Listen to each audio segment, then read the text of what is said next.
Moderator McCorkindale 596, convener of the Assembly Business Committee. In preparing for this General Assembly 2022, the committee anticipated, rightly, that no legal COVID-19 restrictions would remain in place at the time of our meeting here. Yet we acknowledge that advice remains and that there are different views about being in crowded spaces, and so we initiated the process that led to the Commission of Assembly's decision that we would meet in this hybrid format. A thorough risk assessment, as you know, has been kept under review, and we're grateful for the support and advice of the health and safety team in our central offices. Meeting in this hybrid format requires some changes to our standing orders. These are detailed in the supplementary report at Order of Proceedings, page 75. Some other minor updates to standing orders appear at Appendix B to our main report. These changes come recommended by the Assembly Business Committee and will be formally moved in a moment or two by the convener of the Legal Questions Committee. Section 8 of our main report outlines possible areas for reform of the General Assembly. Many presbyteries, individuals and other groups took up the invitation to engage in exploration around the why, what, where, when, who and how of a reformed, changed, more effective, efficient General Assembly. Reflecting the breadth of opinion around the church about the speed of change in so many different areas of our church life, the committee lays before you some suggested areas for further reflection, particularly in the light of our experience of this very different and hybrid assembly. We want to hear your experience of this assembly and your engagement, and we will invite all participants to respond to a short survey soon after the close of this assembly. The survey will give you all an opportunity for your comment and reflection on the areas for consideration named in Section 8.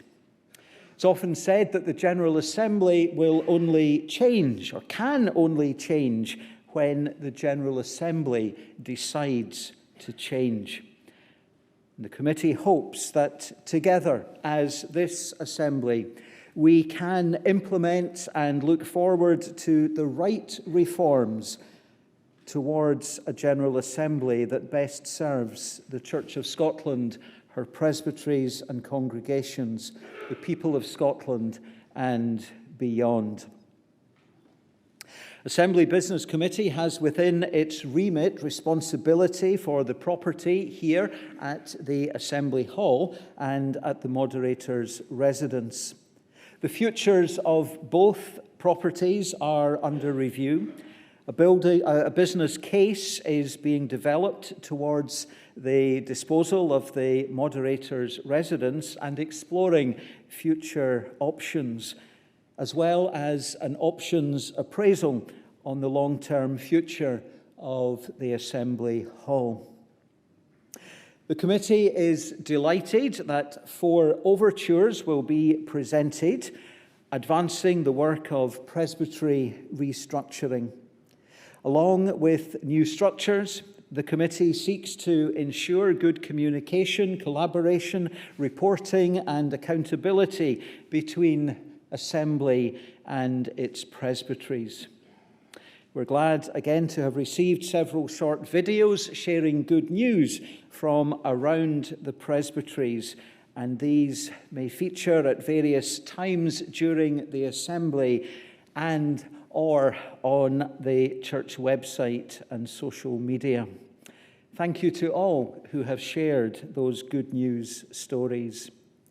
As the number of presbyteries decreases, so the pattern of visits to presbyteries by the moderator will change, and we present a revised schedule of visits for forthcoming years, giving presbyteries the heads up on plans to be made. To more mundane matters, commissioners are reminded that expenses towards in-person attendance will be paid to those who have attended 12 of our 15 sessions. A timely reminder to push button 5.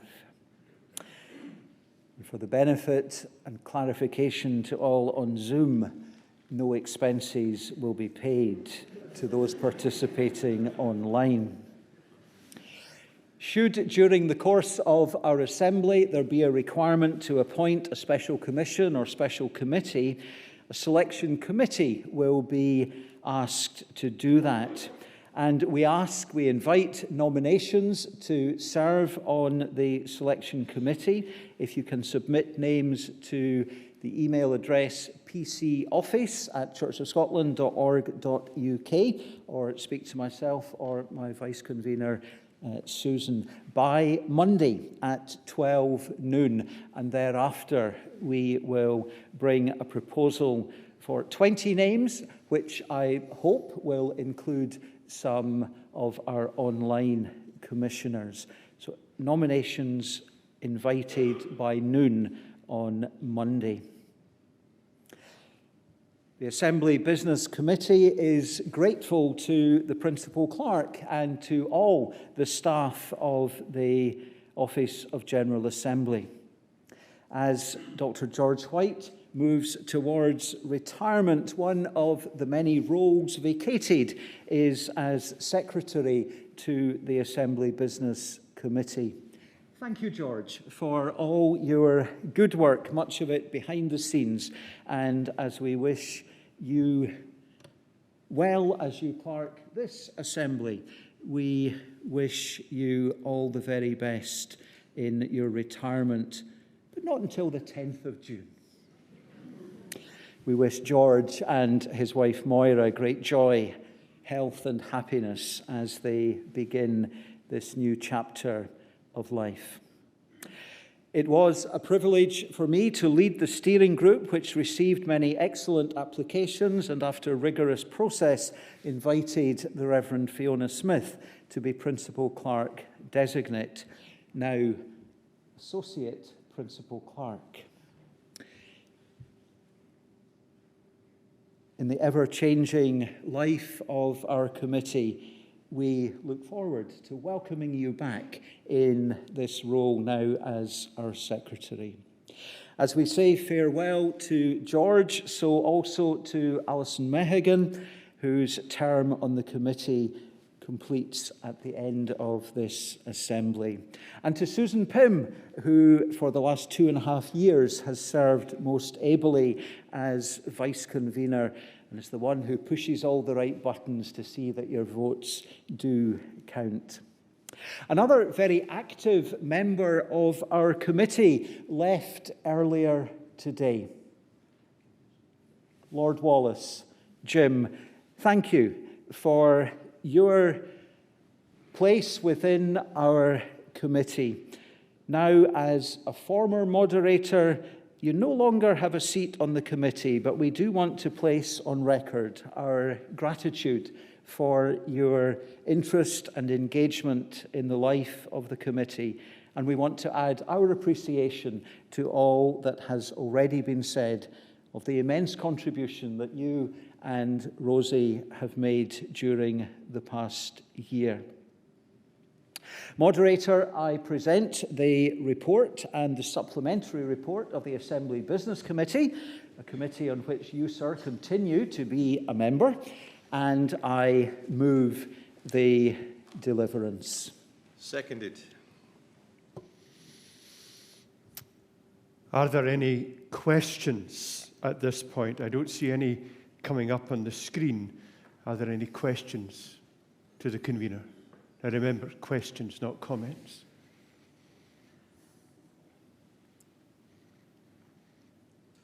I see none. Can we move then to the deliverance? And number 1, to receive the report and to receive the supplementary report too. So to receive the report and to receive the supplementary report. Now, at this moment, we have to deal with a standing order amendment, and I invite the Reverend Dr. Grant Barclay from Legal Questions to speak to us. Grant Barclay, 188. As convener of the Legal Questions Committee, I formally move Section 2 of the deliverance of the Legal Questions Committee report. Is that accepted by the General Assembly? Thank you. Thank you, Grant. I want to move through the deliverance piece by piece. I don't want to read out every section of it, simply to name it as 1 or 2 or whatever, and you can comment or you can question as we go through. But we move to number 2. Is number 2 accepted? Number 3.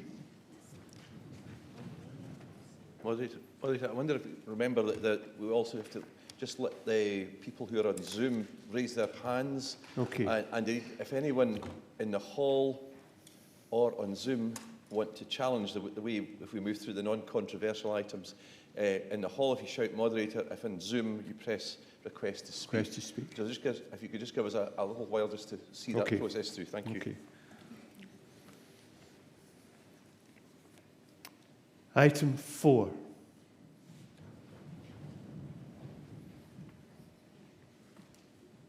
Okay. 5.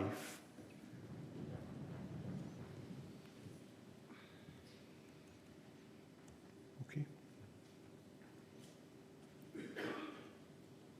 6.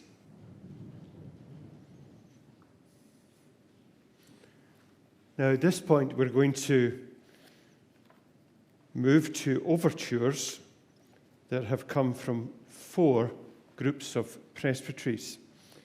I'm going to invite different speakers to present the overtures on behalf of the Union of Presbyteries. The first is the Union of the Presbyteries of Duns, Jedburgh, Lothian, and Melrose and Peebles. And the Reverend Alistair Cook is speaking on behalf.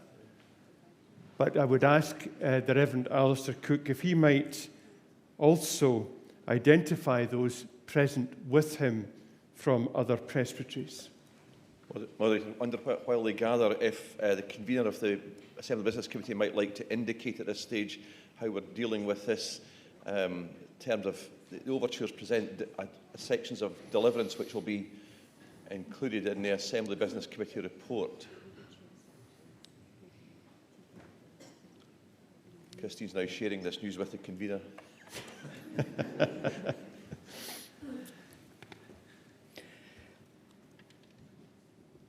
Yes, the overtures regarding the presbytery restructuring are being taken within the Assembly Business Committee report. But it's the presbyteries that are moving the deliverance. That's right, yes.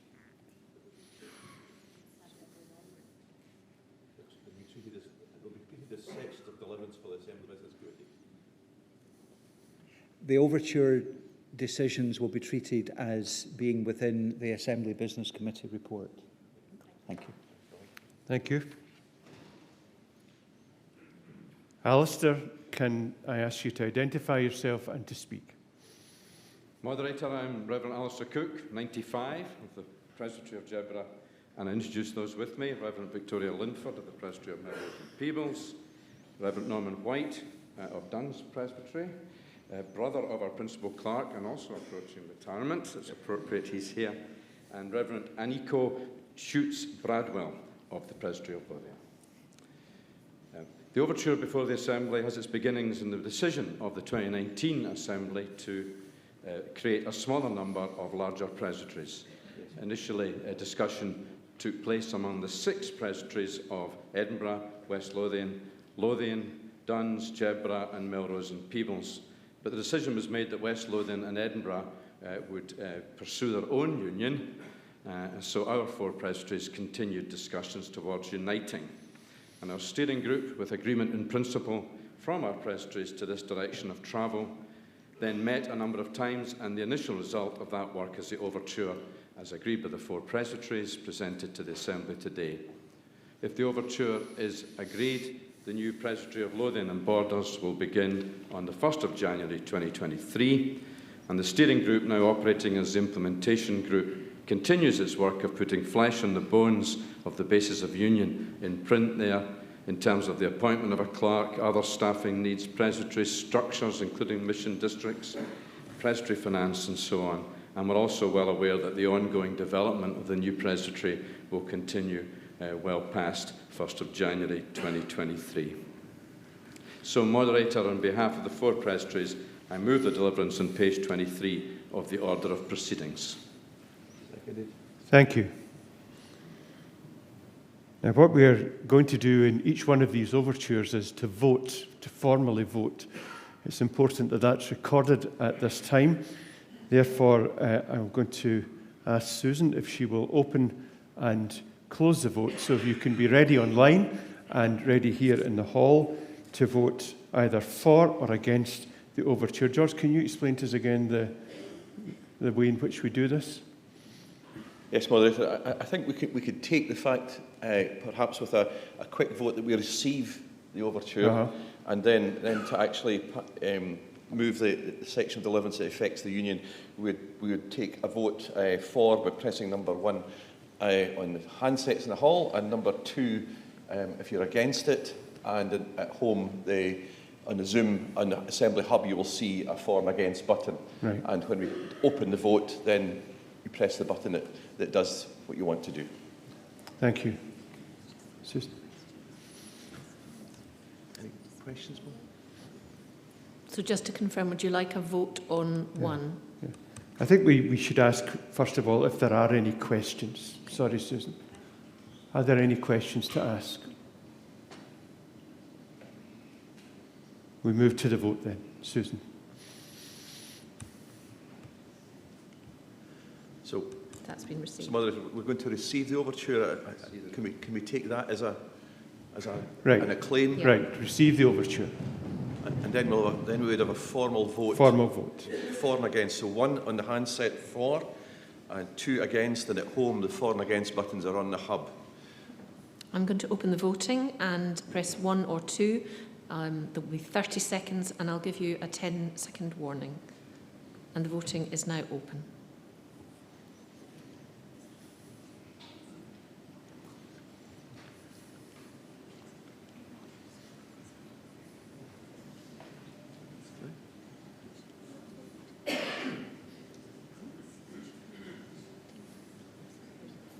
Has it opened? Not yet. 10 seconds.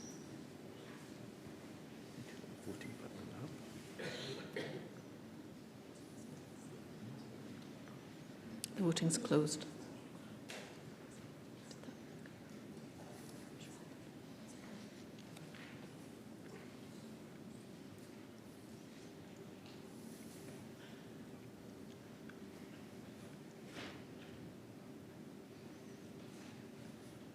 Did it work?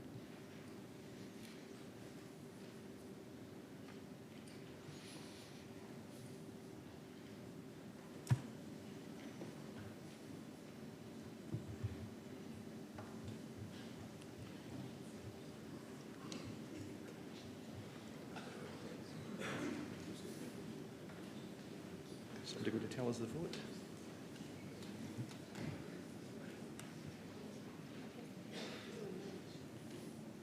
Can I confirm if that actually worked? Because I opened and closed everything on the screen, but I didn't see it on my own personal screen. Right. Just the clerk's just checking just now.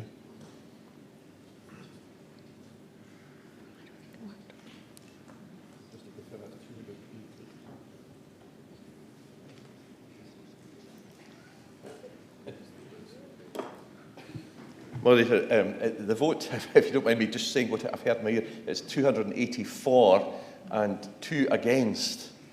And the reason we're taking votes on what seems a fairly non-controversial matter is that we are, in doing this, ending what has been, in some cases, many centuries of life in these presbyteries, in which a great deal of service has been given.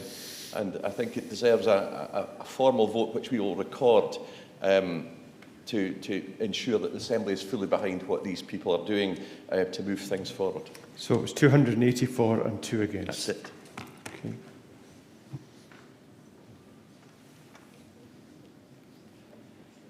Then we take it that the overture is passed and accepted. Alistair, I'll say a few words about everything later on, all 4 later on, but thank you for coming, and thank you for those who came with you as well to present this overture. Thank you.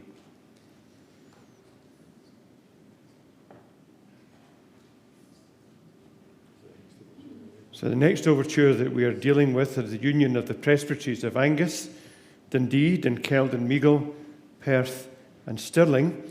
And the Reverend Fraser Penny, who is here in person, will present the report. And Fraser, again, would you please also indicate who has accompanied you here today? Moderator Fraser Penny, number 368 from Dunkeld and Meagle, and in alphabetical order, Mike Goss from Angus, Katrina Morrison from Dundee, Craig Dobney from Perth, and Alan Miller from Stirling are here to represent their presbyteries. So it's my pleasure to present this overture on behalf of these 5 presbyteries and to ask that the Assembly will agree to a union. Informal conversations began quite a while ago with 4 of us when we looked at ways we could cooperate, and then a new impetus and energy was developed after 2019 when the Assembly made its decision. There were quite long discussions with bigger groups, and once a transition group was formed, then things began to move. So we put together a form and function document which went to each presbytery, roughly outlining what the new presbytery might look like, so people had an idea prior to voting on an overture. Then, on the same night, March the 15th, all 5 met to approve the text of the overture that you have before us. We're delighted to get to this stage, and if approved, then we will start also on the 1st of January 2023. There's still a lot of detailed work to be done before the end of the year, and still things to be done beyond that.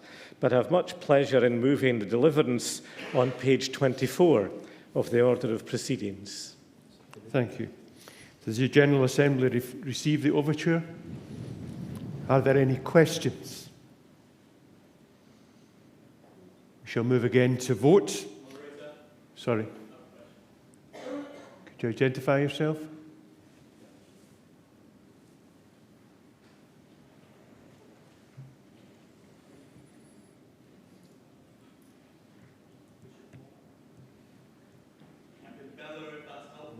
No, we need...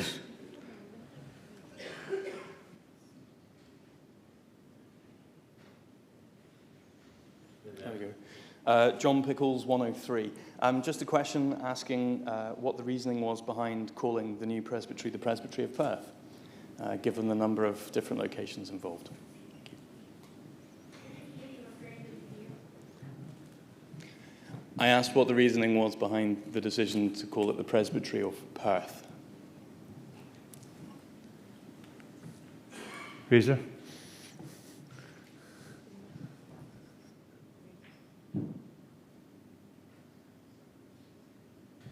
There we go. I'm not surprised someone asked that question. I nearly thought I'd explain it, but I didn't bother in the event. It was going to prove probably the most difficult decision we would have to make, and we spent many meetings. It was always on the agenda, and it looked fairly straightforward because we've got various rivers, but that wouldn't include everyone, so one missed Angus out and one missed Stirling out, and coming from Dunkeld, the tea seemed very appropriate, but there we are, it wasn't going to cover everyone, and not yet anyway. But the reasoning was that we can keep the same charity number. It keeps things simple that way. And to try and amalgamate all the names is going to be almost impossible. Hamilton Presbytery is called Hamilton, yet included Airdrie, Coatbridge, Wishaw, Motherwell, all these towns, and no one seems to bother there. So the plan is the Presbytery will be based in Perth with the office there, and meetings may well be there, but they may be peripatetic. But it seemed easier to adopt a name where we would meet, rather than try and incorporate 5. We've already got 2 in Dunkeld and Meagle, so it was 6 really. It was too complicated. Okay, thank you. Are there any other questions?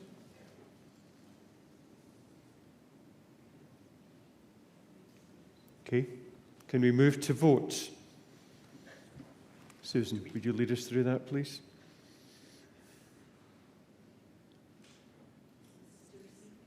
To receive the overture. To receive the overture? You've received it. To vote.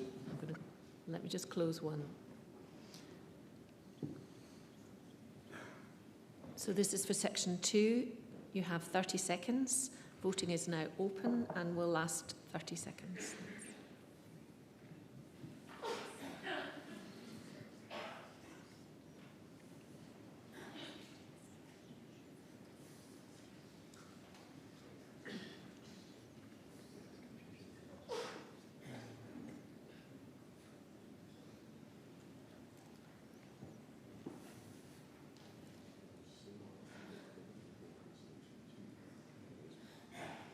No. 10 seconds.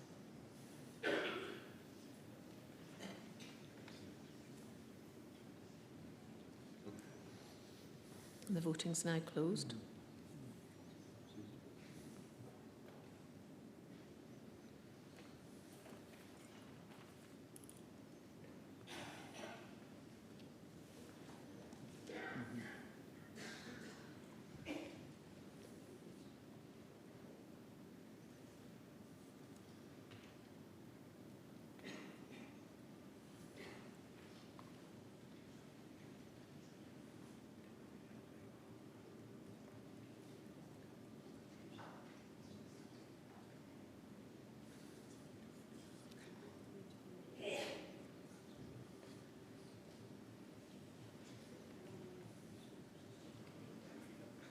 Well, there's a point of order from Gavin. Point of order on your screen. Point of order, yeah. From Gavin Boswell. Say that again. Gavin Boswell, 332. Point of order. Gavin, would you like to speak? Where are you? He's on.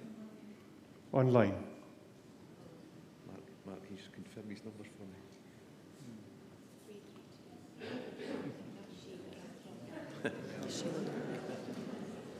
We'll see you later, Sheila.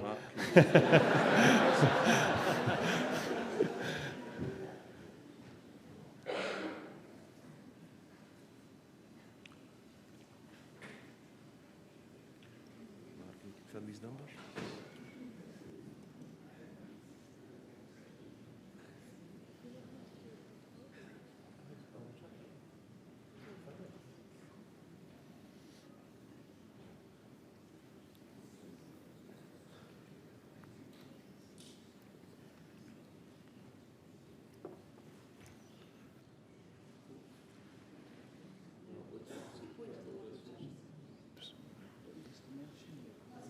Gavin, we can't hear you. Still can't hear you, Gavin.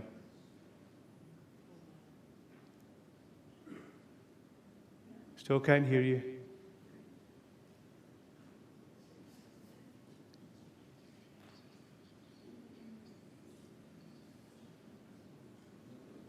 Sorry. Moderator, it's a fault somewhere in the system, but Mr. Boswell is not muted on the Zoom call. His computer's not sending us sound.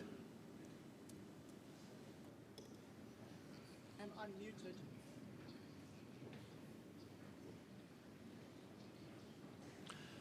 Correction, moderator. I believe the people operating the Zoom system can hear Mr Boswell, but the passing of it from the Zoom call into the hall system isn't working at the moment.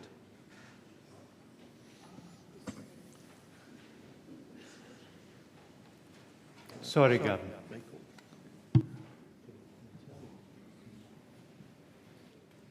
Can you hear me, moderator? Is sound coming through yet? Gavin Boswell, 332.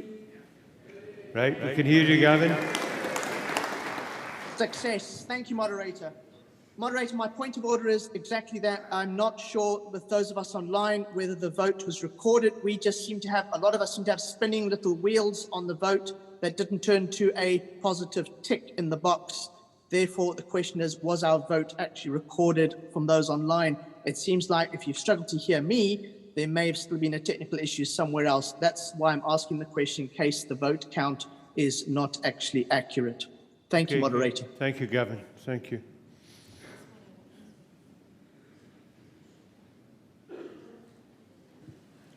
Moderator, I wonder if it would be simpler then if we simply repeat the process and say that we're going to vote again in section 2 of this deliverance, and depending on what the result is, I might suggest that we actually take a vote in the other one as well. One of the challenges is that we don't know what we don't know, in a sense that if people's votes are not coming through, it's hard to tell, but we were concerned that the numbers were low.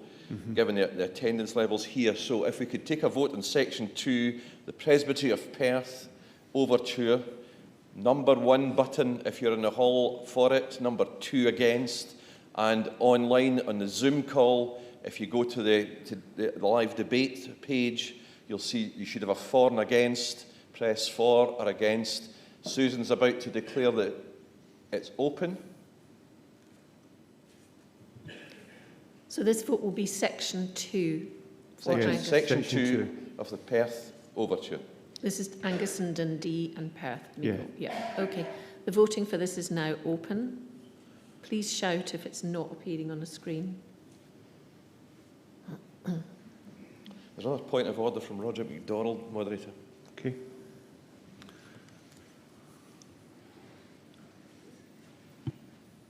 I'm not seeing it.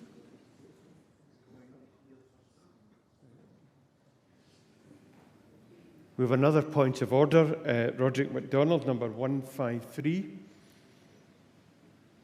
Can you hear me, moderator? Roderick, where are you? I'm here online. Online. Roderick MacDonald, 153. Can you hear me? Can. Right.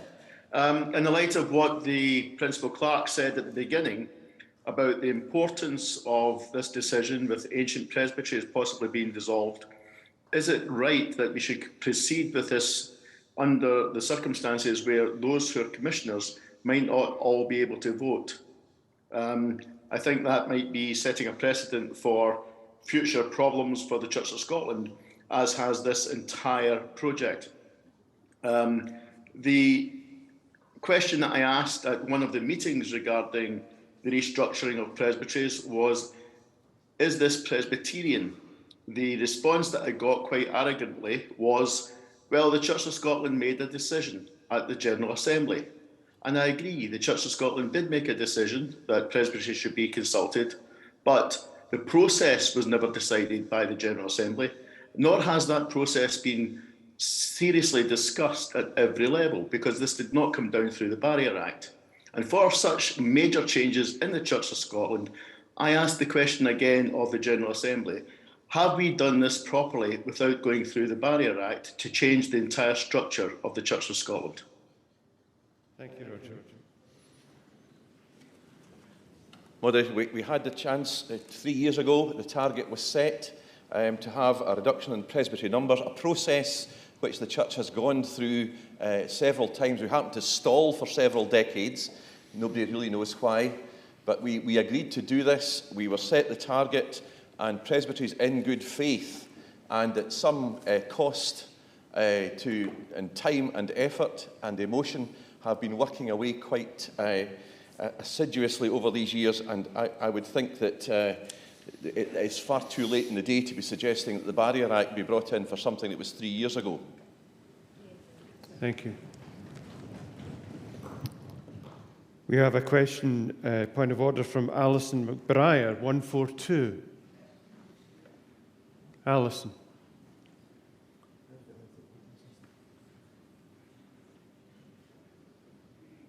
Is Alison online? 142, Alison McBriar. Please Can you speak. confirm that you can hear me? We can, yeah. Thank you. There seems to be a great deal of confusion on the Zoom. We are chatting. Some commissioners can clearly use the chat. Others, I suspect, are not able to use the chat. There are problems with the voting. Some people have been able to vote. Others can't find buttons. When we tried it for a second time, I saw the voting buttons which then disappeared. Others were able to vote. Others had the same experience as I did. I think it is vitally important that there are people, technical people on Zoom who are able to communicate on behalf of commissioners with the hall. So when these problems arise, proceedings can be halted until they are satisfactorily resolved. Otherwise, those of us who are on Zoom are unable to participate fully, and we don't actually know if we are able to participate or not because we're unaware of whether our votes are being counted. Thank you. Thank you. Well, the technical team are looking at this at the moment, so if perhaps we could hear from Dougie Wolfe as well, and then we can see what the result of the technical research is, and we can enlighten commissioners. Okay. Dougie Wolfe, number 521 from the island of Lewis.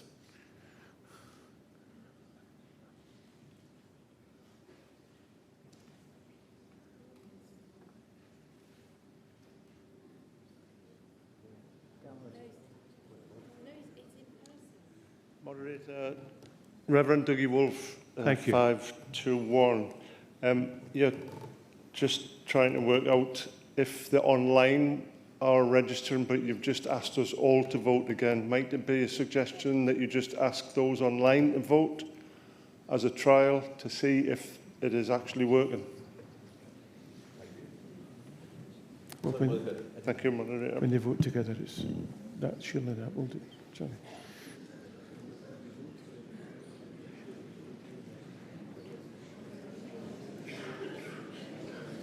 Moderator, I'm aware people are drifting away. The tech team tell me that over 100 online votes were registered. Now, we had 190 people signed up to be online, so that's maybe an indication that a substantial number of votes were received. I think for the sake of fairness, we should try and do vote 2 on Perth again.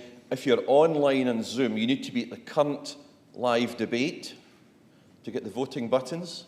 You need to check at the top right that it says connected in green.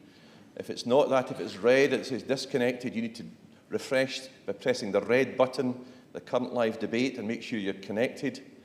And then we could take the vote again. So current live debate, connected, 2 voting buttons if you're on Zoom. In the hall, 1 is for, 2 is against. Okay.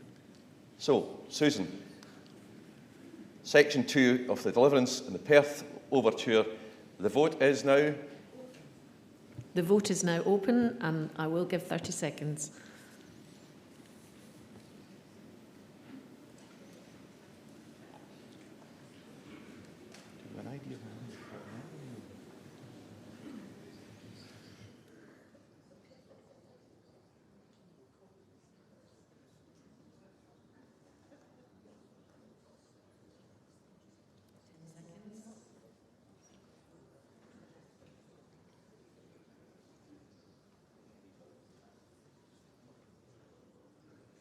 And the voting is closed. Right, that's the vote closed.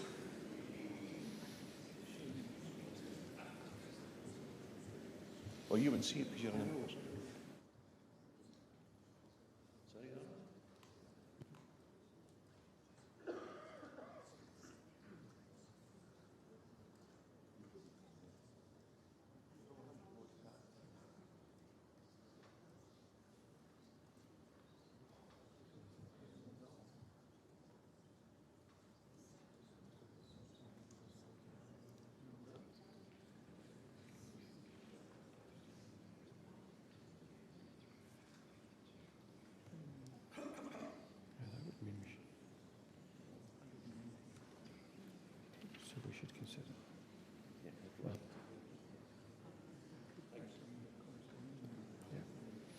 Okay, the vote was 352 for and 7 against. Now, in the light of the number of people who voted on 1, I think that probably indicates that we should have that vote again. So what we're going to do is we're going to re-vote on the Presbytery of Lothian and Borders. It's the same section to agree to unite the presbyteries. Susan, you getting back to that section of deliverance? Is that doable?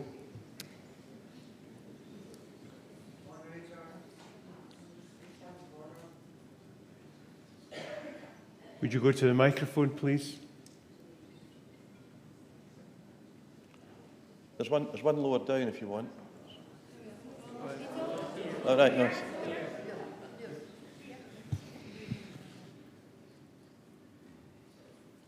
Wiseman 387. I understood there were some 400 commissioners present in this room. I don't know how many commissioners are online, but it does seem to me that if we're only getting 1/3 of the people voting, it does seem to me that we're getting things wrong. Yeah.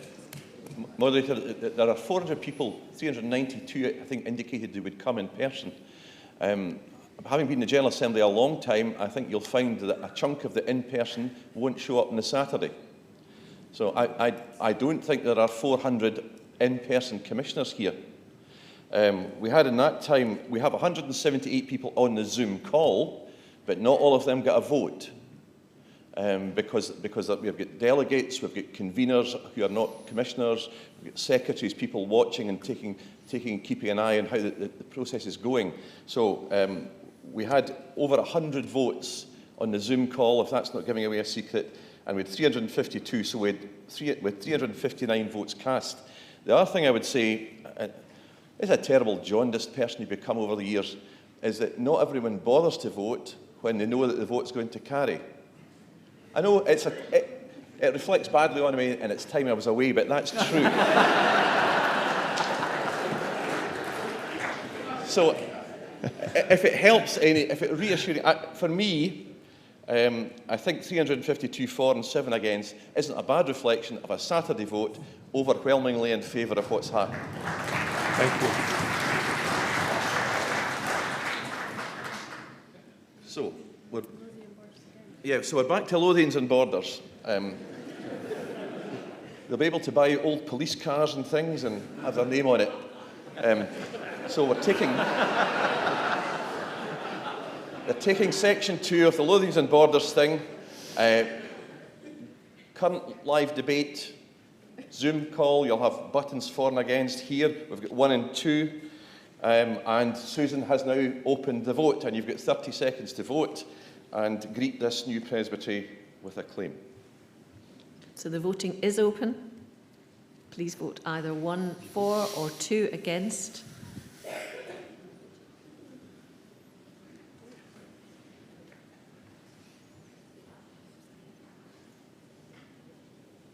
You have 10 seconds.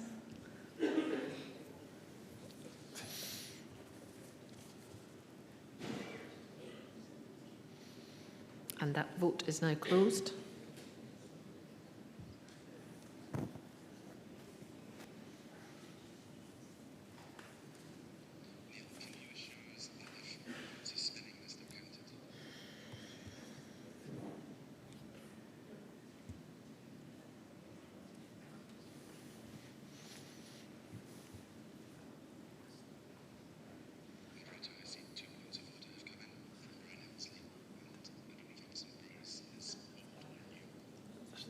Points of order here, moderator, on the screen. Right. Yeah. We have 3 people wanting to speak to a point of order. Alison McBriar again, number 142. 142, Alison McBriar. I apologise for speaking slowly. I get an echo when I speak. Can you hear me? We're hearing you fine, yep. A number of us on Zoom, going by the chat, are still unable to vote. I was unable to vote the last time when we tried it for the second or third time. A number of us, including me, saw the voting buttons appear. They then disappeared. At the last vote, the buttons appeared, but a significant number of us were unable to vote or don't know if our votes were counted because all we saw was a spinning wheel on the voting button and not a tick. I'm really concerned that a significant number of people are attempting to vote, not just sitting back and not trying. We're trying to vote, but we are unable to vote. Again, I say this is something which needs to be resolved. Moderator, I wonder if you suggest that Neil McLennan, who runs the system and is therefore to blame for this, might like to address some of the technical issues that people are experiencing and perhaps find a way around them. Yes, thank you, Moderator. I'm really talking to the folks on Zoom at this stage. Just to remind you, as we talked about in the training sessions, if you do get the spinning symbol, just tap your red button again to reload your page. You can vote as many times as you like. It only counts once. And so you just vote again and to make sure that you're confident. And tapping the red button will allow us to do that. It may be, Moderator, you'd allow us maybe just a shade longer for the next few votes, just to make sure that everybody can make sure their page reloads. And it's easy in here to just push the Bluetooth button in a oneer, but I realise when you've got your Blue Book and your Zoom call and your web page, there's a lot of things to manage on your laptop. So perhaps we could just give them a little bit longer on the voting to make sure that if people do want to tap the red button again, they've got time to do so. Thank you. Okay, thank you. Allow 45 seconds to vote. Yeah, so we're going to ask people to refresh their page by pressing the red button. We're on section 2 of the Lothians and Borders overture. We still have Brian Hillsley to speak. Brian Hillsley's got a point of order. Brian Hillsley, number 65, point of order. Brian. Thank you for joining.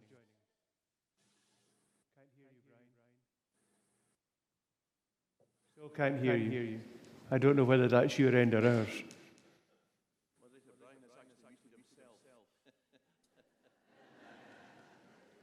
Can you unmute yourself, Brian?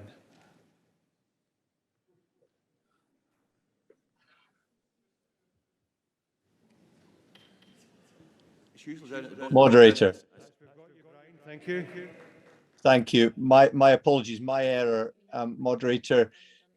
I agree with the previous speaker that the last vote that was taken, the vote in respect of Perth, when it was finally taken, did work. But prior to that, it was simply not working. And the facility for and against was on the screen. And when we were told that the vote was open, in fact, it then closed and the buttons disappeared. Yeah. Now, it may be that our votes were already recorded. I have no way of knowing. But in the interest of ensuring that things are done properly, I think that both these votes need to be taken yet again. I think section 2 doesn't need to be taken again. I think that was clear. I disagree, Moderator. Moderator, the vote on section 2 in Lothian Borders is 324 and 6 against. It seems to me that there's a very substantial majority here being cast. But it's up to you, Moderator, to decide whether you want to have the vote again. Well, I would think that these votes are indicative of the fact that it's a for vote. There is nothing close about these votes at this moment in time. And that would allow our folks in the tech area to try to resolve any issues that may be there. And we will allow 45 seconds for each vote instead of 30 seconds for each vote, just in case there is a problem at the other end for those who are online. So it would be my view that we should take both 1 and 2 as accepted by the General Assembly.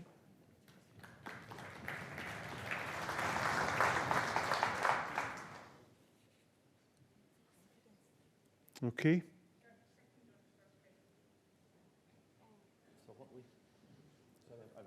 That we're accepting these votes. Right. Well, the tech team do not feel that there is a great problem with Zoom as the system. There may be individuals having challenges either because of internet connections or so on. It is one of the challenges of trying to run with this system. We will allow a little bit longer in case people are trying to resolve something. And we do recognise that in certain areas there may be problems with connections. But I think that the votes that we have are strong enough votes for us to accept both of these overtures. Fraser, thank you. And thank you for everybody else who's accompanied you. And congratulations on what you've done. Can we move to the Union of the Presbyteries of Forth Valley and Clydesdale and Falkirk? And the Reverend Brian Kerr, number 252, is speaking in person. And Brian, can you also indicate who's with you as well? Thank you, Moderator. Kerr 252, the interim clerk of Forth Valley and Clydesdale, and with me is the Reverend Julie Rennick, the clerk of Falkirk Presbytery, associate clerk of Forth Valley and Clydesdale, to be clerk when I get to return to some sort of normal life in the next few weeks. Moderator, it's not often that you get two bites at this cherry, but in all these centuries since Lanark Presbytery in 1585 was erected by the Assembly, we've now stood here twice in 2 years seeking an overture of the Assembly. Last year we joined as the Presbytery of Lanarkshire, but talks were already underway with Falkirk, just sadly too late to bring this change to the Assembly last year. However, after Assembly, we voted unanimously to change our name to Forth Valley and Clydesdale, thus ditching Hamilton, and not literally. We did try. It was too much to achieve. But we moved to the Forth Valley and Clydesdale Presbytery to incorporate Falkirk. And although this overture seeks to do that formally from the 1st of June, from the 1st of January, when the new presbytery came into being, we have worked hand in hand with Falkirk, and everything that we've done has been the two presbyteries building this new thing together. And so, Moderator, it's with much joy and hope for the future that I stand here and present this overture to the Assembly to unite Forth Valley and Clydesdale and Falkirk from the 1st of June this year. Does the General Assembly receive the overture? And secondly, does the General Assembly note the change of name? Yes, the change of... There's a change of name, as Brian indicated. Yes, so there's three sections in this overture. Typical Brian Kerr, I would say.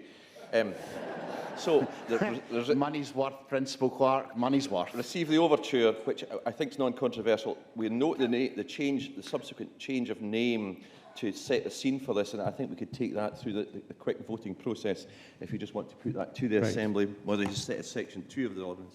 Right. So we're going to a voting process again, and we will allow 45 seconds. No, we're going to agree section 2, Moderator, formally. Right. Could we put section 2, note the subsequent change of name? Right. So, can you put that to the Assembly?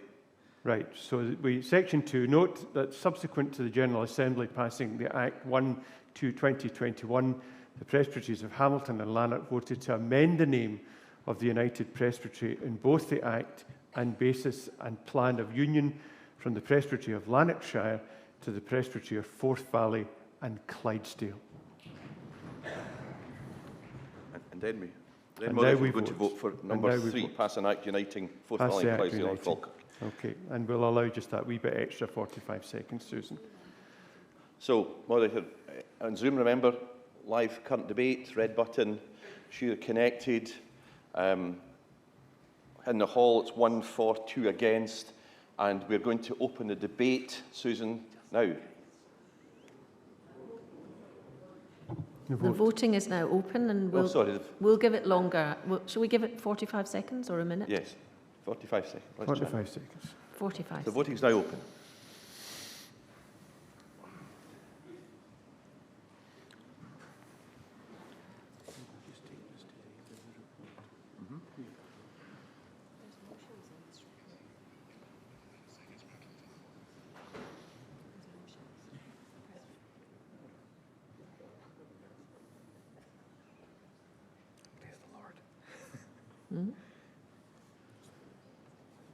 You can refresh your screen. Uh, 10 seconds.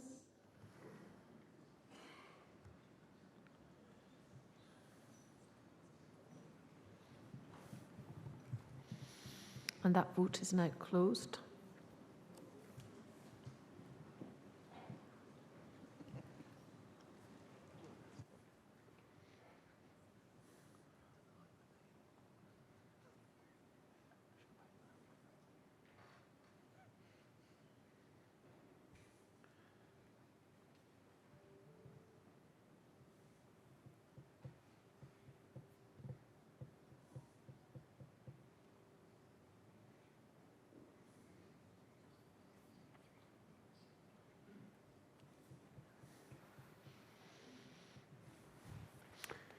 There are for the overture 378 and against 4.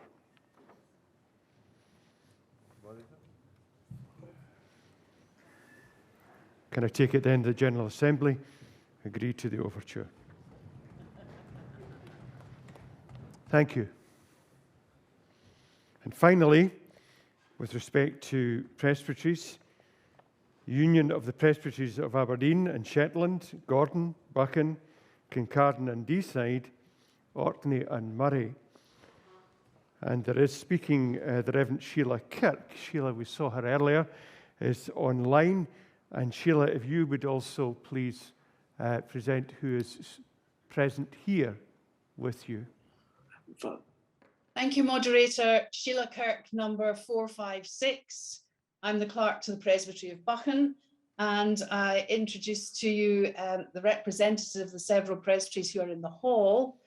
On behalf of the Presbytery of Aberdeen and Shetland, the Reverend Peter Johnston. On behalf of the Presbytery of Buchan, Mrs. Linda Clark. On behalf of the Presbytery of Gordon, Mr. Alan Ritchie. On behalf of Kincardine and Deeside, the Reverend David Galbraith. On behalf of the Presbytery of Murray, Reverend Jeff McKee. On behalf of the Presbytery of Orkney, the Reverend Dr. Marjorie McLean. In September of 2019, the Principal Clerk began discussions with the Aberdeenshire Presbyteries to introduce the process of presbytery reform, culminating in a meeting in Aberdeen on 22nd October 2019, with representatives from each of the presbyteries of Aberdeen, Buchan, Gordon, Kincardine and Deeside and Shetland. The presbyteries resolved to begin discussions towards the formation of a presbytery of the North East, and a joint steering group was appointed to oversee the process. The first meeting of the steering group took place on 7th January 2000 and commenced the necessary work to prepare for the formation of a united presbytery, including consideration of detailed structure for the presbytery, staffing matters, budgeting and planning matters. Concurrently with these developments, the Presbytery of Aberdeen and the Presbytery of Shetland were in discussion towards union. And at the General Assembly of 2020, an Act of the General Assembly united the two presbyteries to become the Presbytery of Aberdeen and Shetland. As part of the work of the steering group, the presbyteries of Murray and Orkney were consulted to ascertain whether or not they would wish to be included in the discussions. And by June of 2021, the presbyteries of Murray and Orkney had joined with Aberdeen and Shetland and the Aberdeenshire presbyteries and were participating in the work of the steering group. Work to prepare for the formation of a united presbytery was held to be sufficiently advanced by the early part of 2022 to enable the several presbyteries to resolve to seek the approval of the General Assembly to the formation of a new presbytery of the North East and the Northern Isles. The overture now before the General Assembly was approved by the several presbyteries at meetings in February and March of this year. Now, I'm pleased to present on behalf of the presbyteries of Aberdeen and Shetland, Buchan, Gordon, Kincardine and Deeside, Murray and Orkney, the overture which is on page 27 of the order of proceedings, and to move the deliverance. Are there any questions? As a point of order, sorry, Roderick MacDonald, Beath, number 153. Roderick, are you in the hall? I'm online. We can hear you. Moderator, I just want to point out that last vote, when I voted against, all I got was a wheel going around. I then changed it and voted for and immediately got a tick. It means that there's something definitely wrong with the system and you can't vote against something, but you can vote for it. Well, I'm told by the tech team that lots of people have been in the chat saying it's working well. There was a majority of 374, and we are confident that the system records votes accurately. We know that sometimes it pauses when there's a break in the internet or the internet's slow. It's one of the challenges of working this way, but I think we feel confident the votes are sufficient to say that the motion has been passed. Thank you. Any questions? Okay, so this is to bring these presbyteries together under the Presbytery of North East and the Northern Isles. Does the General Assembly receive the overture? Thank you. Can we move to voting then on the overture? So it's section 2 of the overture, Moderator. Again, this is in the hall, it's 1 for and 2 against this proposal, and on Zoom it's for and against on the live debate page. And the voting is now open, and we'll allow 45 seconds to make sure that everyone can vote.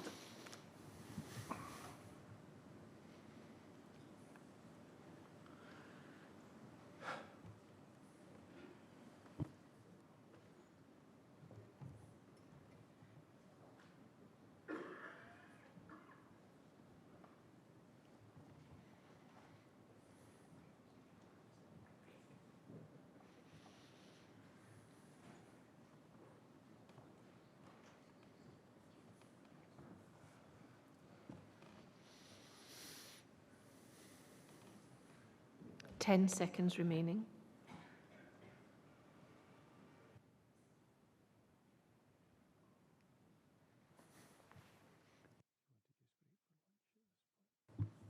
The voting's now closed.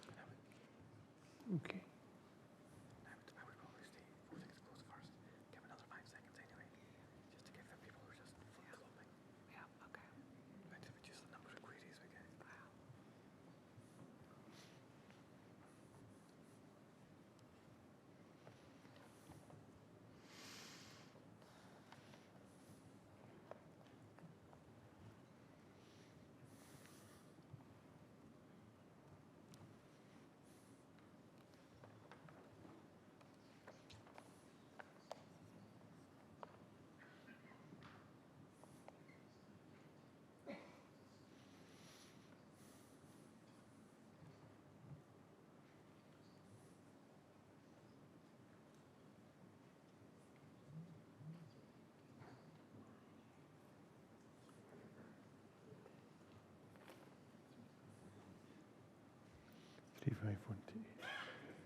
There are those for 351 and those against 8.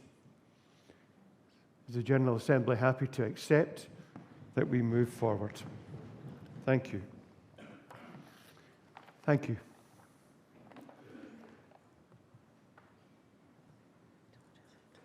I know that there have been difficulties in voting, and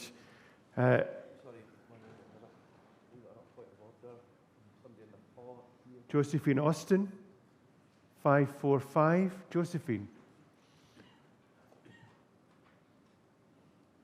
Yeah, you're lit up. 545, Josephine Austin. I just wanted to make the point that it may be that the current votes are very clearly in favour of what we are voting about at the moment. But I would just like to say that I think we need the confidence of those people who are voting online for future votes, which may be closer. We need to be sure that everybody's vote is being heard for the perhaps more controversial motions. Thank you very much. Thank you, Josephine. If it helps, Moderator, I'm not going to give you the breakdown of how people voted online or in here, but there was 117 votes counted in the online call, and something towards 240 in here. Thank you. Can I just say to all of the presbyteries who reported here today that it was good to welcome you as you take this positive step.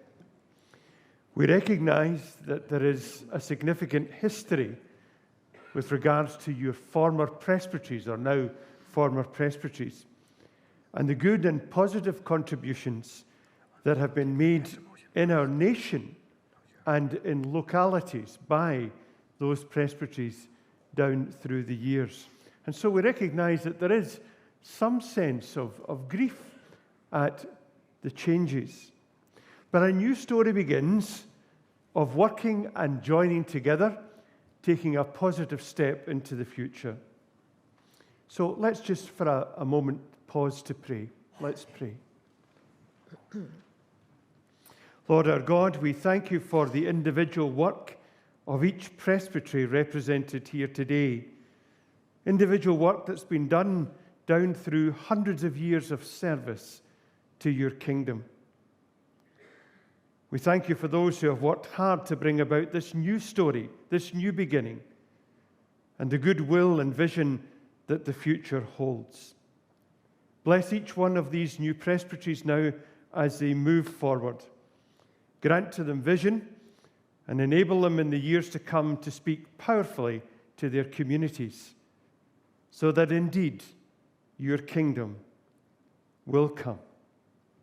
Amen.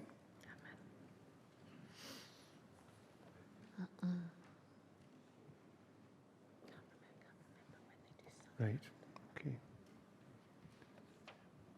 We have a new section in the name of Brian Kerr.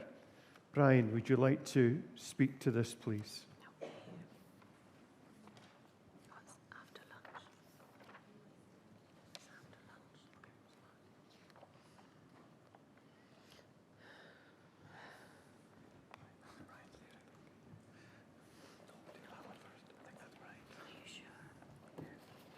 Moderator, Kerr 252.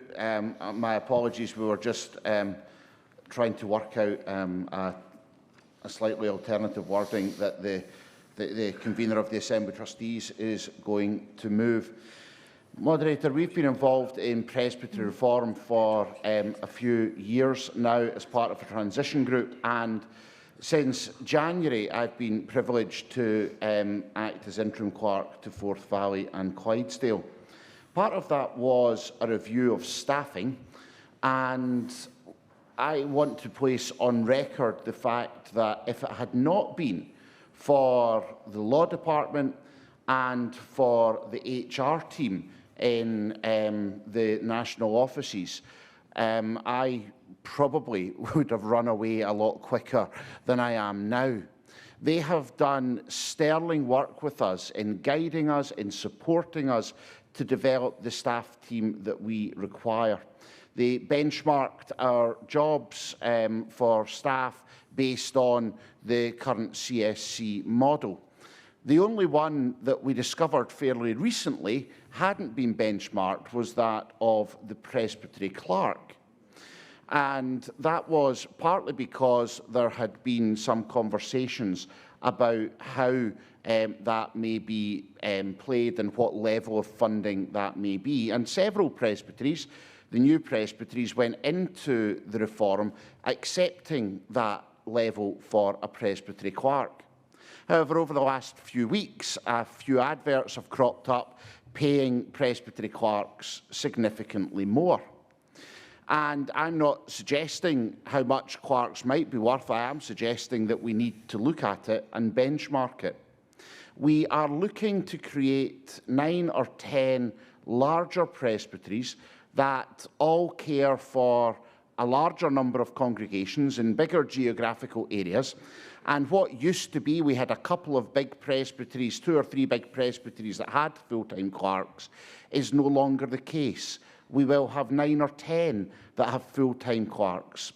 Moderator, you, when you were convener of the Clerks' Forum, embarked on a process to try and create a job description standardised for clerks, because, sir, you recognised that whether a clerk had 20 congregations or 120 congregations, there were core duties that were the same. It seems to me that where we were striving to do this with presbytery reform, what we've actually done is not squared that circle enough. And we still have presbyteries paying different amounts for clerks, having different terms and conditions, and we need to have consistency across the church. And, Moderator, that's why I propose this amendment, this new section, which asks the Assembly Trustees, the Assembly Business Committee, the Presbytery and Assembly Clerks Forum, Law Department and HR to look at whether some sort of national benchmarking and job description and corresponding package for remuneration for full-time clerks can be brought in. I believe this would give us a consistent approach across the presbytery, which is something that we so desperately need in this reform. And so, Moderator, I so move this motion. Are there any questions? Second. Seconded. Moderator, for the sake of the audio record, which we keep, I'd like to read out this new section for the record. So it's added a new section 7, accepting that presbyteries currently have the right to determine their own staffing structure, instruct the Assembly Business Committee and the Assembly Trustees, in consultation with the Assembly and Presbytery Clerks Forum, and involving the Law Department and the Human Resources Department and national offices, to investigate and develop a template job description and corresponding remuneration package for full-time presbytery clerks to help strive for consistency across the church.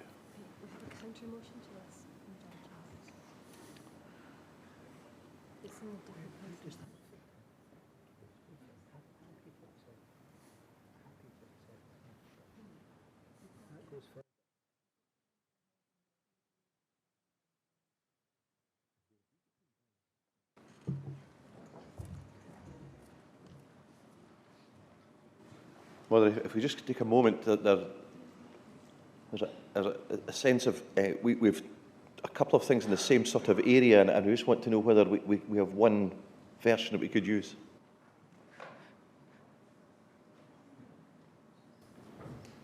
Moderator, Chalmers 333, just half a beast.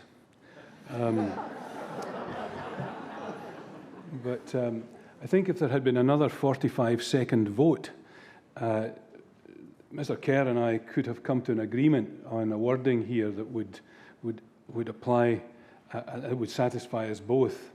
Mr. Kerr was very clear about the consultations there have been with HR and the way in which attempts at job sizing and grading and making available pension provision, all of these things which are HR functions, and the support that the HR department in particular and the law department have given to presbyteries as we have developed this new structure has been outstanding, I would have to say. I just simply had a problem with the wording of the original motion from Mr. Kerr, in that what it was inviting was, first of all, to accept the understanding that at the end of the day, whatever is recommended, however much job sizing is done, however much an appropriate level of pay is suggested, at the end of the day, a presbytery can just ignore that advice and do its own thing. And that's exactly what has happened already. And that is why we already have inconsistency. Now, I'm not saying that every presbytery and every presbytery clerk will have exactly the same job. And they may be described in different ways and different things may be expected of them. But the job sizing process that we use for the CSC staff can cope with that. But what it can't cope with is being asked to do all of that work and then discover that a presbytery can just say, well, thank you for doing that, but we're going to pay more or less. And what Secondly, I didn't particularly care for in Mr. Kerr's motion was that we would strive for consistency. So we would put all these people to work, all the HR department, the law department, people from these committees, however many hours of work that will take over the next year, I suppose. We could do all of that work, but just strive for consistency. And so my proposal is a modification of that a motion in Mr. Kerr's name, which actually asks us to come back with a process which will stick and will provide consistency. Now, I think what Mr. Kerr doesn't like about my motion is that in the way going, I have said within my motion that everything has to be considered here. Aligning pay and grading of presbytery staff with the pay and grading of CSC staff.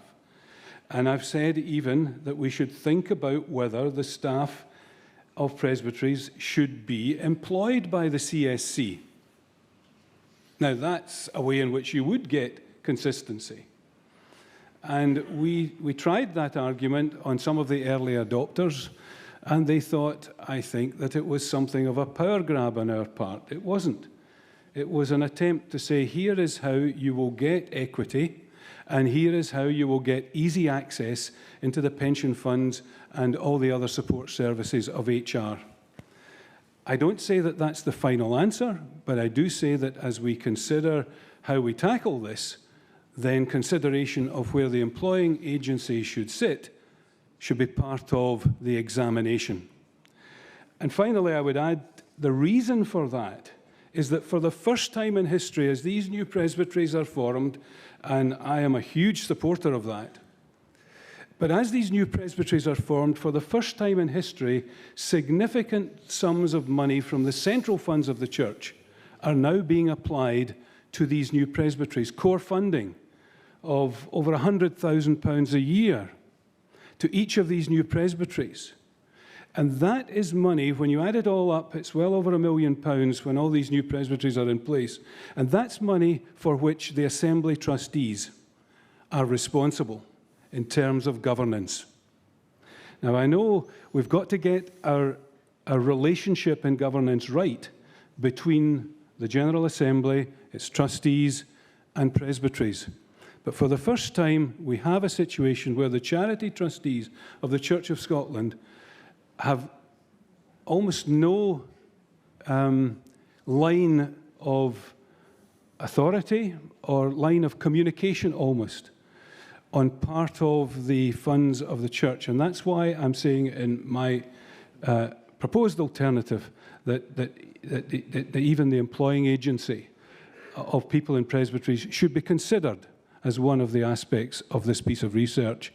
Otherwise, I'm afraid I don't think it's worth doing. Otherwise, I think it's a waste of people's time if we just leave it as airy-fairy as it is at the moment and is likely to be afterwards, if we don't give this focus and some teeth. Thank you.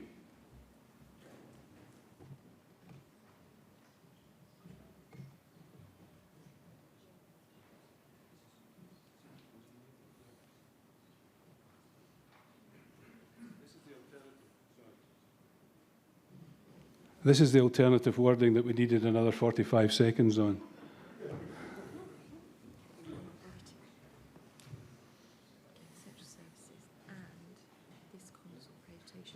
Yeah, that's fine.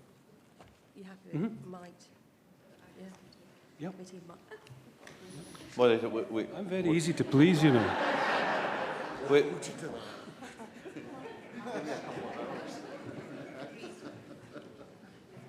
Moderator, we're just trying to find a way of having a simple bit of business for the Assembly to consider a new section, which the various new sections might answer the questions that Eleanor and Brian wanted to raise. We're just going to try and put it into the hub now so that people can see it, and it would also then allow us to show it on the screen and I'll be able to read it. And I think I could say that after we've done this, we'll break for lunch.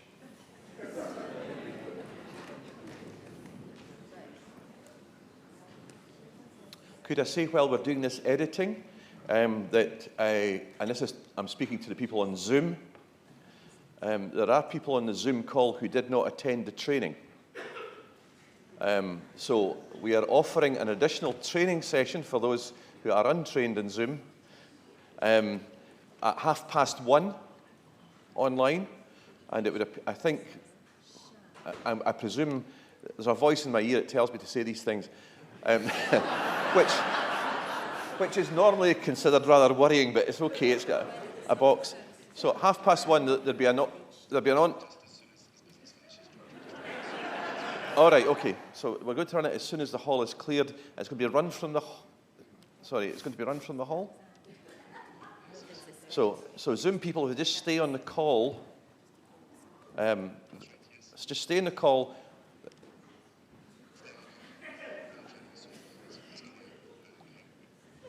So Zoom people who want to be trained and maybe weren't able to join one of the training sessions that we run, they're going to run a short version of the training session once the hall's cleared for the lunch break.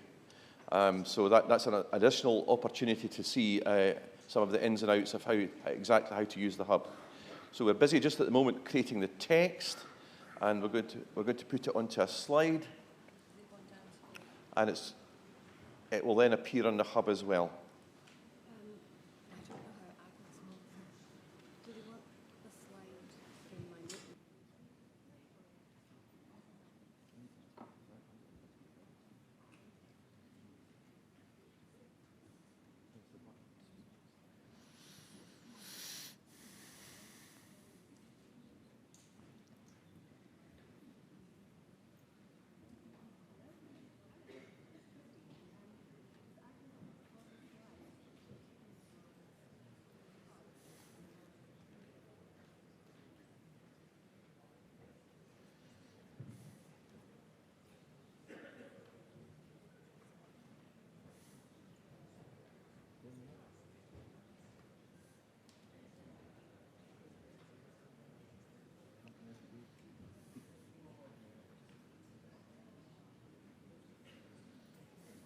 Still got to ask for questions.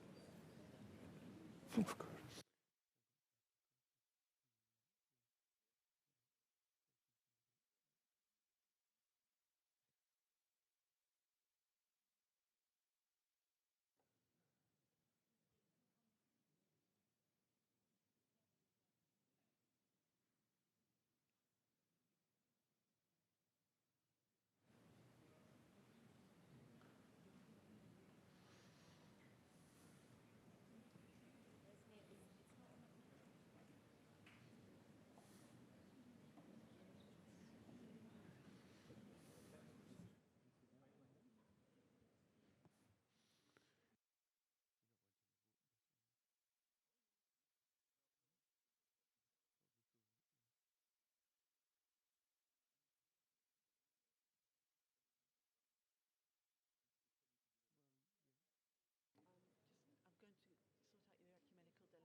explain it. It's taking a little bit of time to get the text sorted. We're trying to find one composite new section which pleases those who have made the various points, and we're just trying to make sure that appears in the hub in its final form, and it'll then appear in a slide, and then I'll read it, and then we'll have discussion if needed, and then we could have a vote, and then we could have lunch.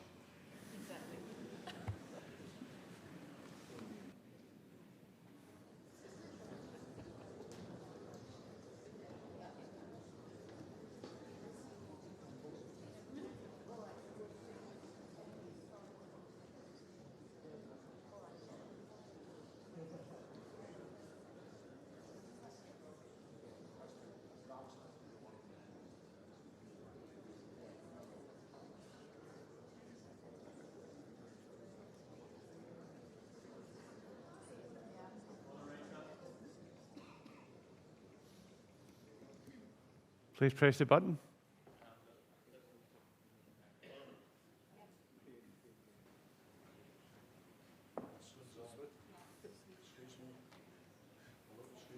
Yeah, it's you. Moderator John Pickles, I forget my number, 103.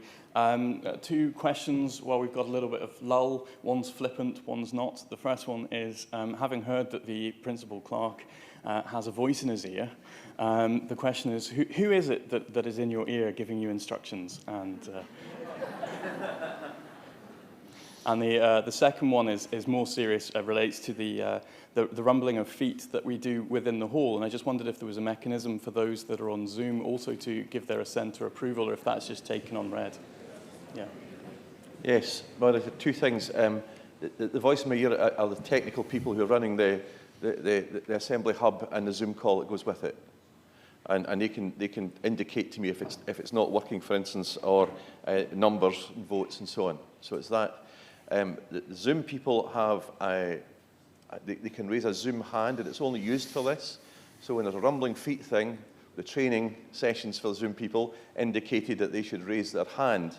And if there's a general feeling that there's nobody speaking against this, we can let the thing go through. We've also said that if anybody in the hall wants to challenge that just nodding it through thing, rumbling it through thing, then they can shout moderator, and online they can press request to speak. So it's not automatic. So.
We are reasonably confident that this piece of business can be Before lunch, there are many other things to come, but we'll hold those back to after lunch. Principal Clerk, might you just update us? Yes, Moderator. So now in the hub labelled N72 and about to appear on a slide near you, there's in fact what's an amended proposal from Brian Kerr, taking in the concerns that John Chalmers presented and the interest that Eleanor McMahon was wanting to bring forward. So I'm going to read this out now. So this is a new section 7, N72 in the hub. In the name of Brian Kerr, instruct the Assembly Business Committee and Assembly Trustees in consultation with the Assembly and Presbytery Clerks Forum and involving the Law Department and the Human Resources Department at the national offices to bring proposals to the General Assembly of 2023 which would ensure consistency of terms and conditions across presbyteries and which would align the pay and grading of presbytery staff with the pay and grading of staff employed by the Central Services Committee. And this consultation process shall include consideration of whether the Central Services Committee might be the preferred employing agent for presbytery staff.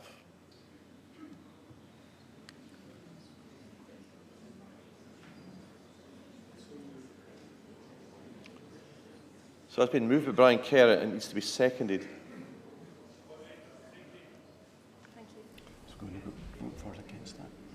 So, well, we'd have discussion, Moderator. Yeah. Questions, first of all?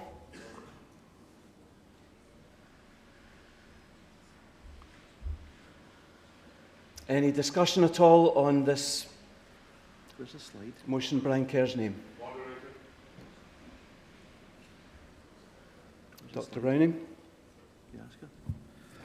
Moderator, can I just ask on this, but it's a question, a comment in, but Browning number 2. We've already got clerks in position. Is this work going to be made retrospective? And if it is going to be made retrospective, how on earth is that going to be made enforceable?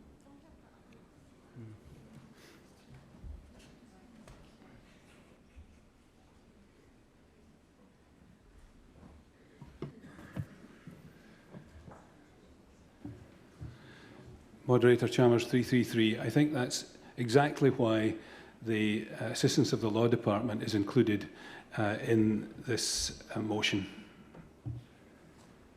Moderator, I would not be against the motion. Can we have a name and sorry, number, please? Gibbs 35, I'm very sorry. Are we having an employee of the Presbytery who is not an employee of the Presbytery? I can see the alignment of salaries with central services, but the last 3 lines are nonsense, namely that they will be employees of possibly central services, when in fact it's the Presbytery that are the employing agency. This is, and as quite rightly said by the ex-moderator, past moderator, how many staff are in post already under conditions which need to be varied? This is, I'm sorry, a bit of a nightmare. I wonder if the Assembly would agree with me that we are not perhaps at the point of deciding this as we thought we were, and that we should break now for lunch and return with fresh minds. Okay, and so we resume at 2 o'clock. Thank you.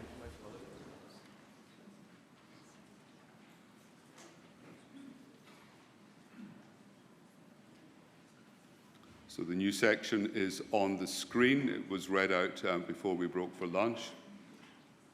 Slightly worried we were hearing Christmas carols a few moments ago, but it's not that late in the year. But there it is, up on the screen. Are there any questions or comments that anyone would wish to make? A call on Alistair Bruce.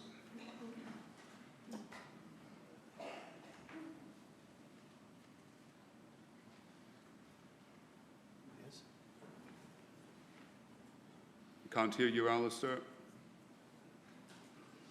Still can't hear you. No. Perhaps you might want to mime it to us, you know, but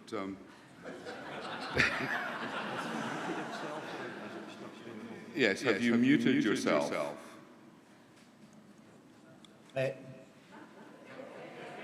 Hello? Yes, there we go. Off you go. Yeah, thank you. Moderator, I would like to ask about these proposals and to do with standardising presbytery-wide staff and how they relate to currently employed MDS presbytery-wide staff?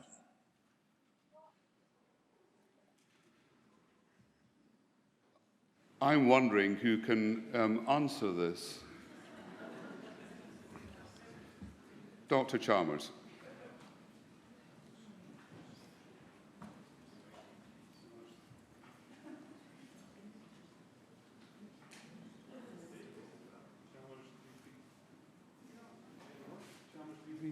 You hearing that? Okay. MDS staff are centrally employed, not by the Central Services Committee, but by the Faith Nurture Forum. Ministries, sorry.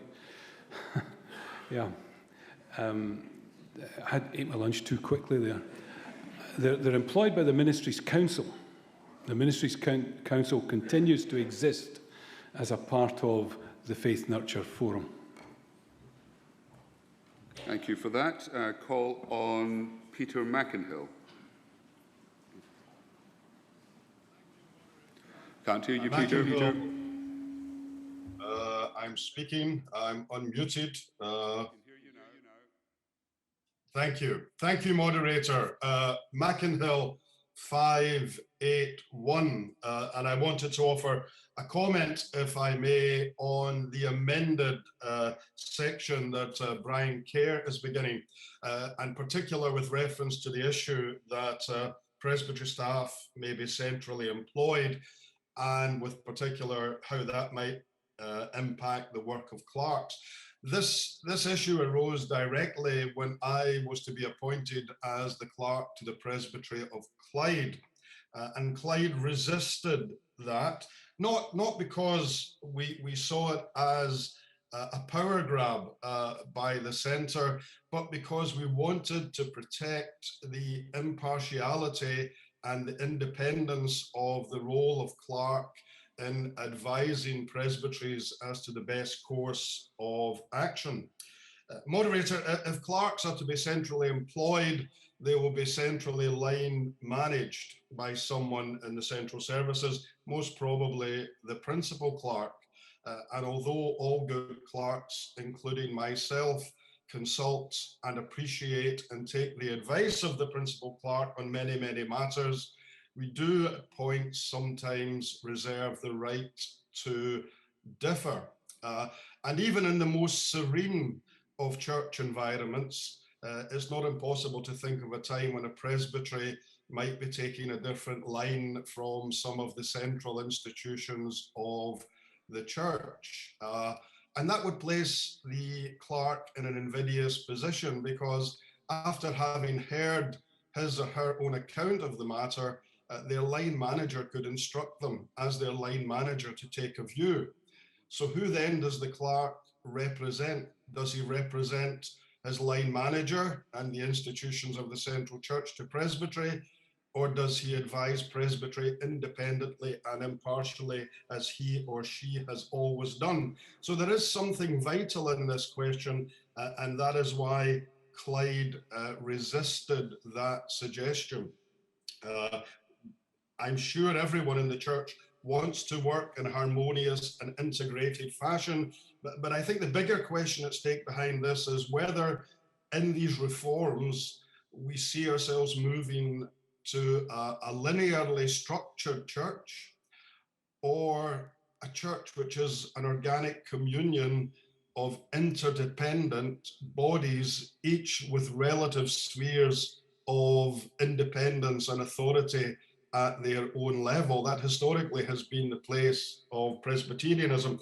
And that's where we at Clyde saw that issue. And I would just offer that to Assembly and for any future consideration, that there is something in that role in which the independence is important. That apart, more generally, I'm surprised that it's arisen. My post was benchmarked against the three existing full-time clerks of Hamilton, Edinburgh and Glasgow, and I know that historically they had been benchmarked against some internal posts. I think that was the case with the 5 posts too, and that most job descriptions are relatively close. I have been observing the ones that have been emerging. And although there's been some salary increase in the most recent posts, it's not an egregious uplift. And indeed, given the size of those new presbyteries and the increased workload, it seems appropriate to me. So I'm not convinced that this is a big issue thus far with the role of the clerks, but I just offer that comment on why Clyde took the position it did as something for Assembly to consider when it considers this matter. John Carswell.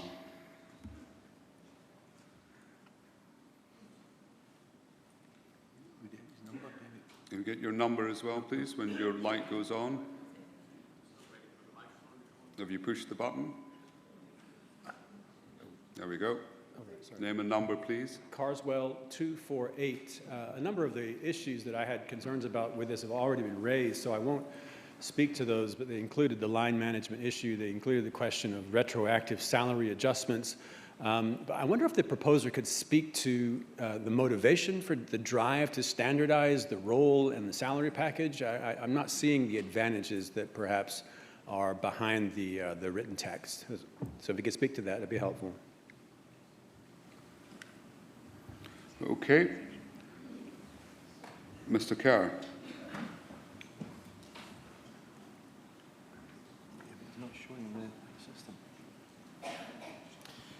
Kerr 252. Thank you, Moderator.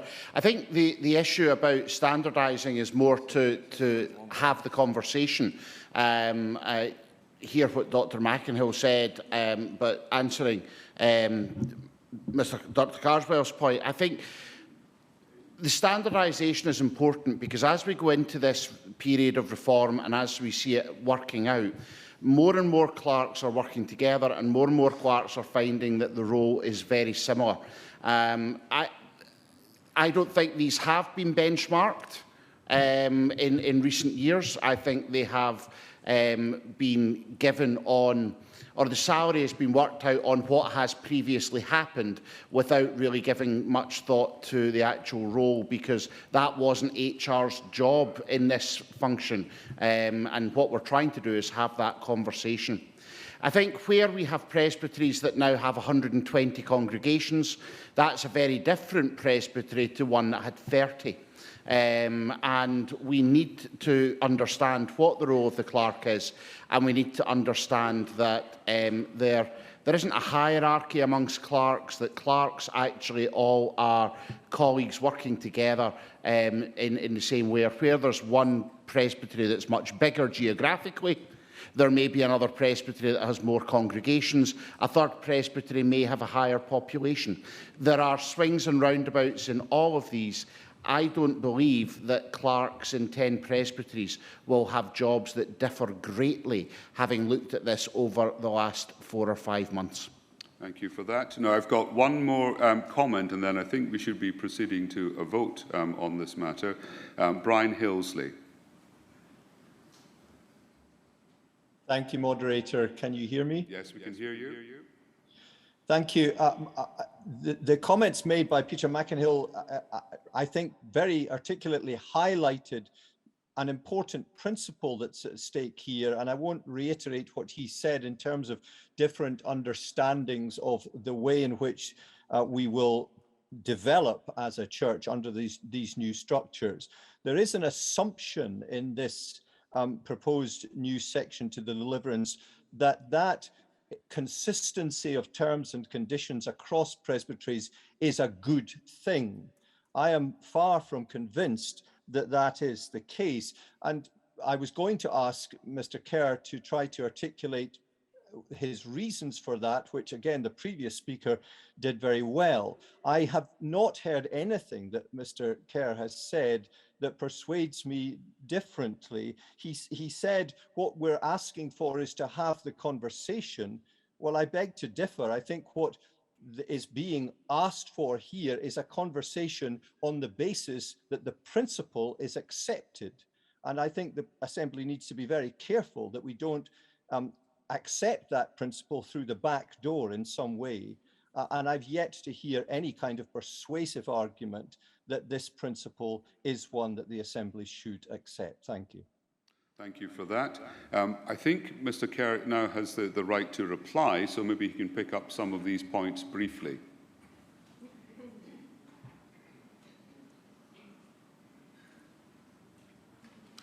Care 252. Just very briefly on Dr McInhill's point about governance, absolutely agree. And what this section of deliverance seeks to do is include that in the review, that this may be the possible way forward. It equally may not be when these bodies get together and look at it. I think in terms of the persuasive arguments, I can't see any more other than having studied all the clerk job descriptions that have come up in the last few years. I don't see anything that is vastly different, as Peter McInhill said, from one to the other. But yet the salaries are different, the terms and conditions are different, and I think we just need to look at what this now means for us as a church. We are meant to be having presbyteries which serve the church. There are challenges with governance, I understand that, and I share those challenges with presbyteries being independent charities, etc. But we do have a much more solid footing with the national offices than we've ever had. I, for one, don't think line management by the principal clerk is one that most clerks would go for and most presbyteries would go for. But we need to have the conversation and have the discussion so that when we have the presbytery reform process over, we understand what the role of the clerk is, and we understand that the clerks in all the presbyteries are effectively working in the same manner for the same aims and in the same hope and for the same remuneration. Moderator, I would urge Presbytery to support this motion, which simply asks that consideration be given to some of these things. Thank you, Mr. Kerr. I think it's the Assembly that we're looking for approval from here. Now, we're going to move to a vote now, and I think we're still relatively new with the voting processes. For the clerk maybe to advise us through this again with the Vice-Convener. Yes, so, Moderator, we have a notice of motion. It's N72 in the hub.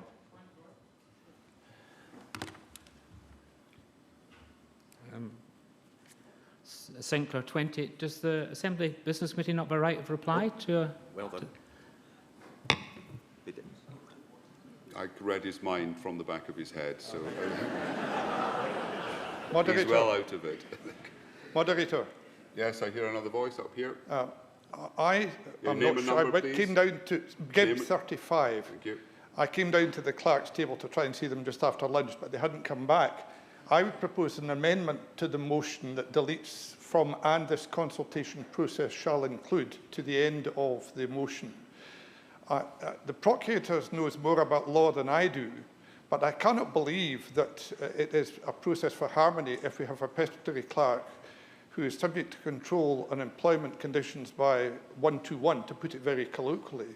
What happens if the presbytery falls out with the presbytery clerk and 121 say, well, I'm very sorry, that's your problem, we're not dealing with it.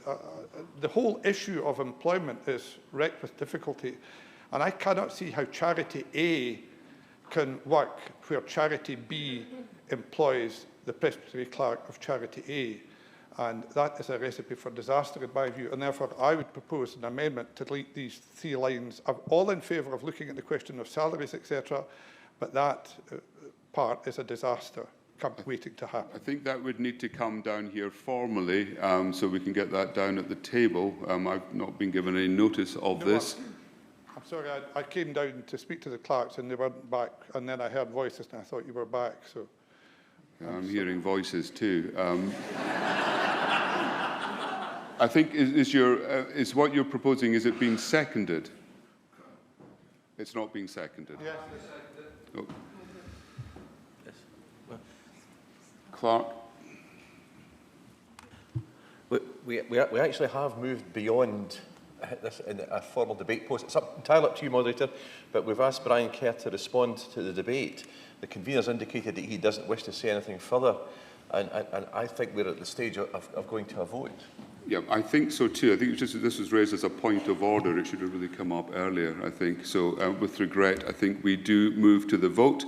And can we have guidance on the voting procedures again, please? Thank you.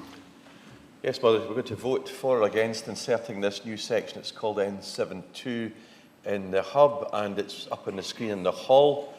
In the hall, we'll vote by pressing 1 in favour of inserting this, and 2 if we're against taking this step. In the hub, there's a for and against for the new section. And the voting is going to be running and is now open.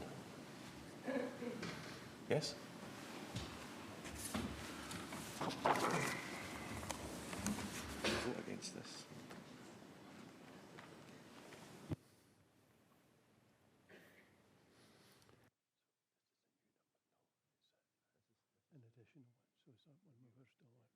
But that takes us on to the next thing.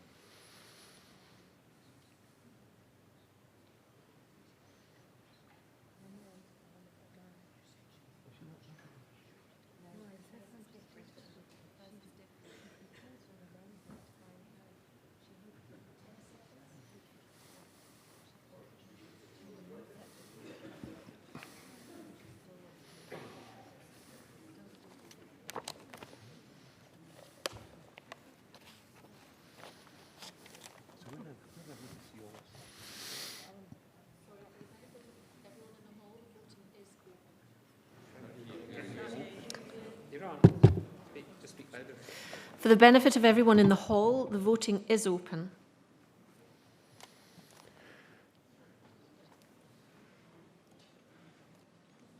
It is also open for those online.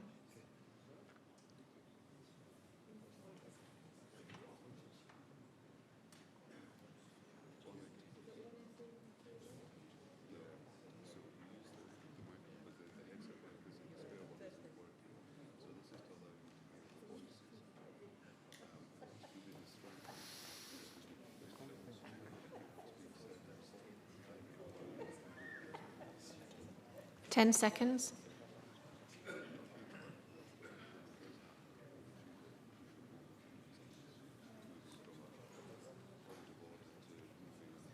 And the voting is closed.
The voting is that there were for 218, against 164. So the motion is carried. 218, 164.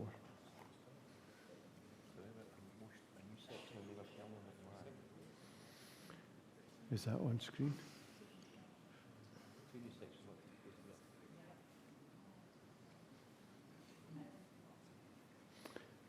We have a new section. Well, there's 2 new sections. They're numbered in the hub N71, and then the way the hub doesn't format documents, so you'll find 8 in the middle of that. So there's 2 sections, N71 and a new 8. It would follow on from that. So Eleanor McMahon wants to propose these 2 new sections, and I think wants to speak to them at one go. Yes. Moderator. Okay, Eleanor. Eleanor McMahon, 102. Thank you, Moderator. Just as a declaration of interest, I'm chairing the Personnel Committee for the appointment of the new clerk for the South West of Presbytery, South West Presbytery, and so perhaps should declare that as I speak. Moderator, as Presbytery reform continues, it's meeting its target speedily, more speedily than first thought. But the role of Presbytery clerk becomes all the more crucial. I'm slightly disappointed that the report from the Assembly Business Committee does not give more detail about the oversight and governance of our new presbyteries. But within that, the role of the clerk is a crucial one. And so this deliverance, and I'm wondering if we can have it up on the screen, or the two deliverances together, is basically seeking good governance, good order, competency, and well-supported clerks. We are moving as a church towards confirming capability procedures and codes of conduct for ministers and MDS workers, and therefore in this new role, and we are increasing the number of independently employed presbytery clerks. The debate that we've just had, this follows on from that. And so without appropriate support structures, we risk leaving these new presbytery clerks vulnerable to criticism and complaints, or perhaps with jobs that are just too large. Or maybe we risk presbyteries not achieving what they could and should be doing if we have people in these roles whose competences are completely untested. Moderator, I would ask that the Assembly approve this, and I have arranged a seconder.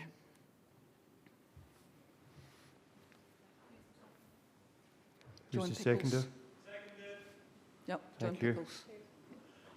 John Pickles, 103. Moderator, I should perhaps read this then. Yes, if you would read it, please. So, Moderator, there's two sections being proposed, which Eleanor's spoken to. So, invite the Assembly Business Committee and Assembly Trustees in consultation with the Law Department and the Human Resources Department and the National Offices to work with the Assembly and Clerks Forum to advise the General Assembly of 2023 what steps have been taken to ensure that there is appropriate support and training in place for presbytery clerks, and provide advice, guidance, guidelines and training for those undertaking the line management of presbytery clerks. And then secondly, as it would be a new 8, invite the Assembly Business Committee together with Assembly and Clerks Forum to lead the development of a code of practice and capability process for presbytery clerks and report to the General Assembly, progress to the General Assembly of 2023. These are two sections, Moderator, and when we come to it, I think we would vote for them independently, one after the other. Okay. The conveners have a mind to accept this, but I think it's appropriate that we should have an opportunity for questions and discussion nevertheless.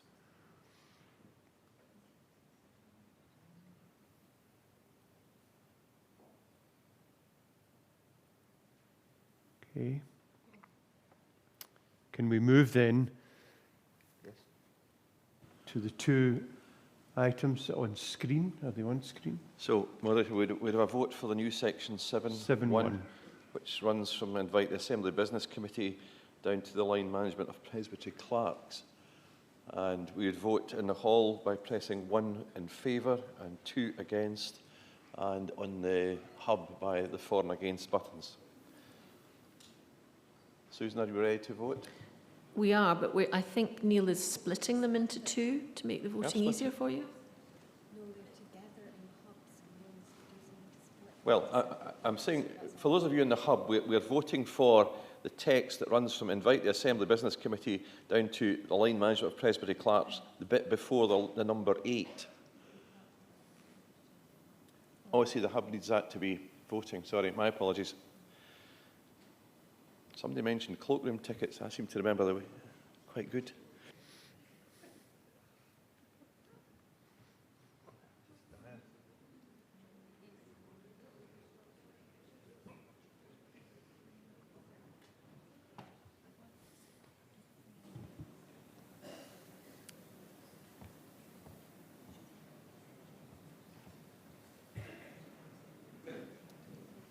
Can I ask the Principal Clerk if you're ready? Are we ready to vote for Yes. part 1? Okay. So for the first part of N7.1, I will now activate the vote. Yes. Voting is open.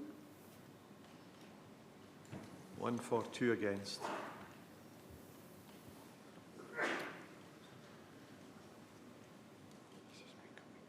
Oh.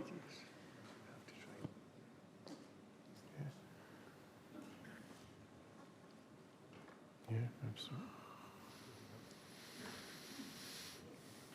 Number 8 at the bottom. Okay.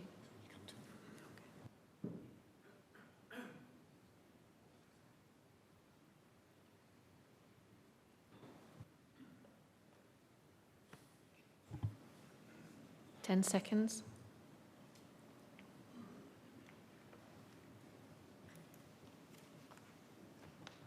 That vote is now closed.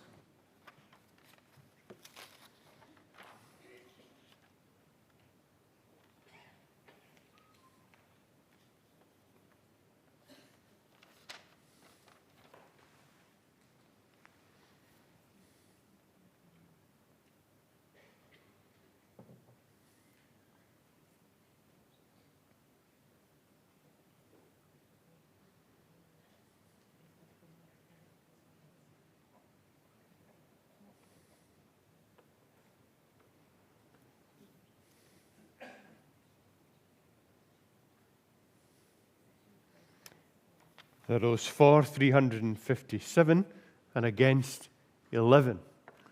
Motion carries. And number 8, we move to this to vote.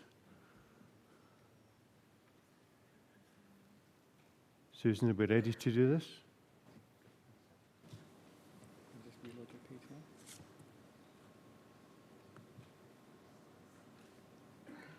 It's up the top. It's this one here. So it's N8.1 and it's for or against. The voting is now open.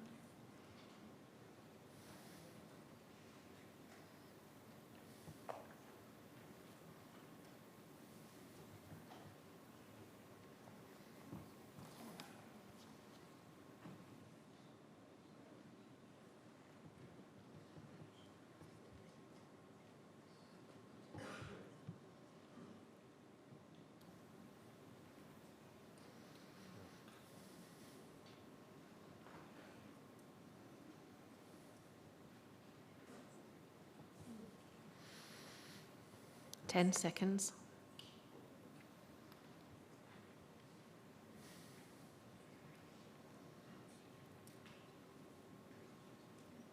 And that vote is now closed.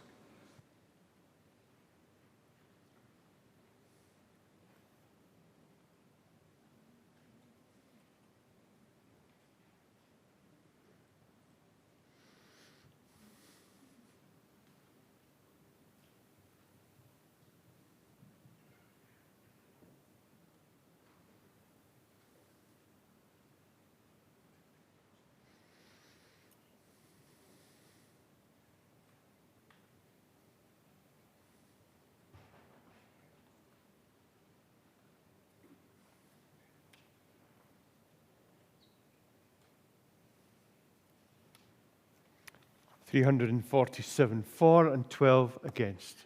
The motion carries. Thank you. We move now to item 7 in print.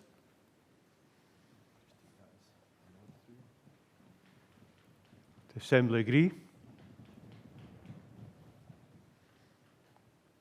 Number 8 as in print. Have we got something else?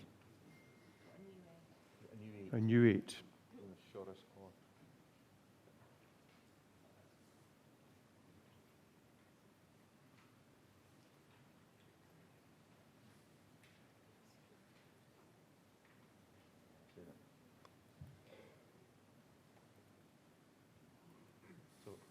Shoris, do you want to speak, please, to your new 8? And you'll see it on the screen. Shoris R 466, moderator. My motion is, as on the screen, instruct the Assembly Business Committee through the Principal Clerk to have discussions with the Lord Lion regarding the form of ceremonies which take place around the meetings of the General Assembly.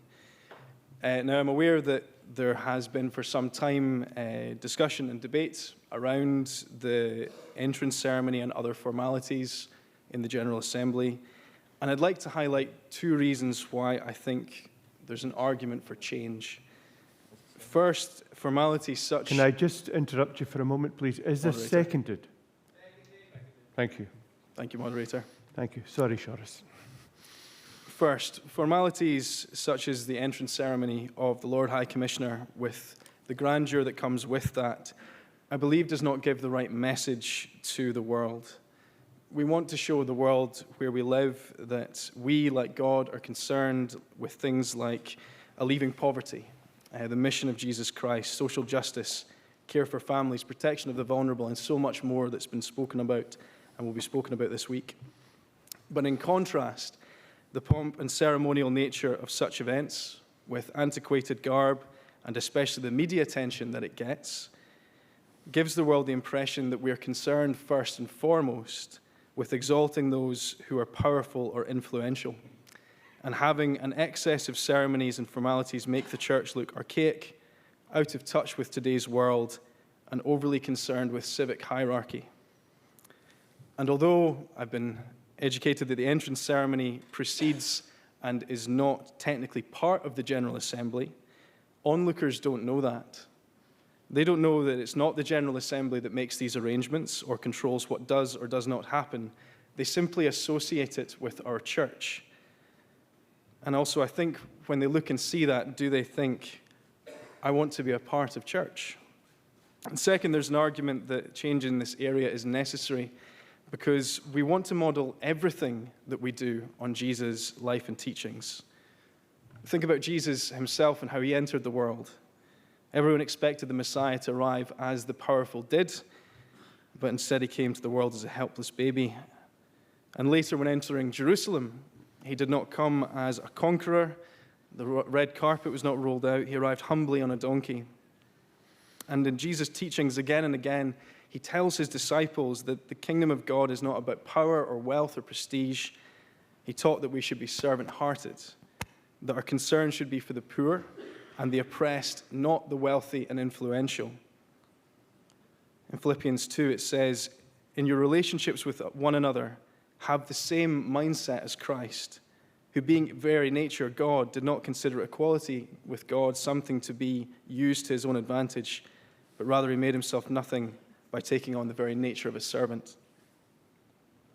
I believe that when it comes to absolutely everything we do as a church, and even in church events, everyone should be treated with the same level of respect and the same welcome. Hierarchy and ceremony are, of course, appropriate for civic or military settings, but surely not the church. We may not have the authority to decide what civic formalities take place around the assembly, but as the motion says, we can express our desire that these sort of things do not take place. And we can then leave it up to the business committee, the Assembly Business Committee, and the Principal Clerk to work through the Court Leon and the Lord High Commissioner to see if that desire could be accommodated as much as possible. Thank you, Moderator. I move the motion. Thank you. Are there any questions or comments?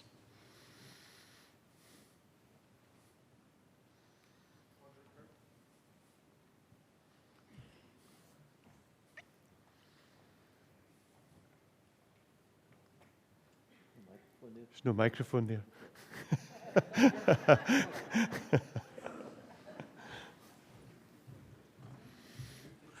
I know. I usually sit over there, Moderator. Forgive me. It's 534, Scott Rennie. Thank you. Moderator, I understand the impetus of Mr. Orr's motion as someone who very much believes in the radical gospel of Jesus and believes that Jesus has much more to say about wealth and poverty than he has about a lot of things that we in the church get ourselves tangled up in.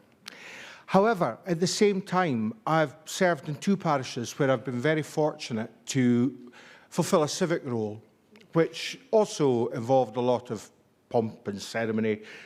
Last year, I had the privilege to preach at a Remembrance Sunday service for the city of Aberdeen, where the great and good, as it were, of the city were sitting listening. And I was able to preach about peace, and particularly about the importance of people working together and politicians working together in what is an increasingly polarised environment.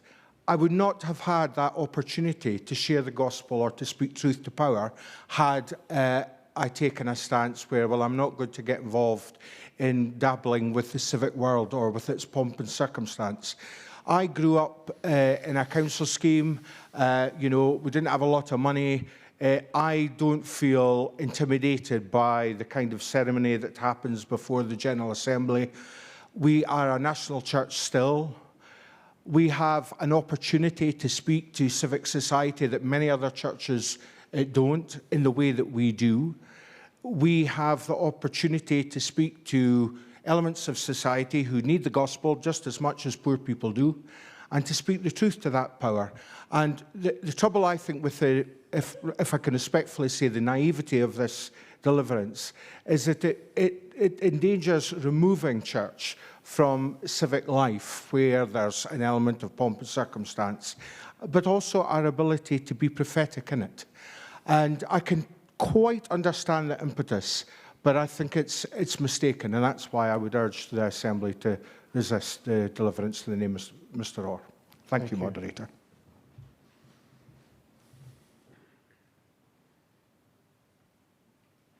Are there any other comments to make before I move to the... Yeah. Mr. Orr, do you want to conclude then by making comments to that? Thank you, Moderator, or 466. I think there might be a misunderstanding in what I'm saying from what Mr. Rennie answered with there. What I'm not proposing is a withdrawal from civic affairs. What I'm suggesting is that we begin a conversation with the dignitaries and guests that we have, requesting that as we change as a church and try to become more mobile, relevant to today's society, that we need to leave behind some of the archaic traditional elements so that we can better represent what the church is all about. Because when people look at the assembly, they do see a representation of church life. What I'm not saying is let's break ties, as I think Mr. Rennie was thinking that I was saying. What I'm saying is that with the Lord High Commissioner and other dignitaries like that, they modify what sort of ceremonies happen depending on the setting they go to. So obviously the type of ceremony that a monarch would have in certain areas of the country compared to, say, a hospital visit or a school visit are going to be entirely different things. And I think that it would be incredibly useful if we as an assembly gave a clear motion to the Assembly Business Committee to give them that ammunition, but that permission to actually say, well, this is what we're trying to do. This is the message that we're trying to send when we meet together, that actually this is church. This is not government. This is not military. This is a place where everyone is equal and that everyone is welcome. The Lord High Commissioner is still most welcome. That's not what I'm saying at all. But that they should be treated with the same welcome and respect as any other attendee, if that makes sense. If anything, the message of Jesus is that we should elevate to the highest status we can the least in society, and that our honored guests should be the poor and the marginalized and those rejected by society. That's what Jesus did. He was quite happy spending time with the rich and powerful, but those that he rose up to the status of the most important were those left behind. And I think that we're missing something when we do things according to how the rest of the world and the rest of the society does, where it is the important people that are given important status. This is church here. Where 2 or 3 are gathered, Jesus is here. Thank you, Moderator. Thank you. Camilla, would you like to respond? Thank you, Moderator. At Section 8 in our report, we outline a number of areas for ongoing review around General Assembly reform, and this is certainly one that we would want to have some conversation. I can't accept, my committee would not want to accept the wording before us, which does point towards a particular view of the General Assembly, and I think therefore the General Assembly must have the opportunity to give us a clear pointer. Thank you, Convener. We move then to vote for this motion, this new Section 8. And I wonder if the clerk would read it to us. There's a proposal to have a new Section 8 in the name of Mr Orr. We vote 1 to include it in the deliverance and 2 to reject it. So 1 is yes and 2 is no in the hall, and for and against on the Assembly Hub. So is this to insert a new Section 8 in these terms? Susan? The voting is now open.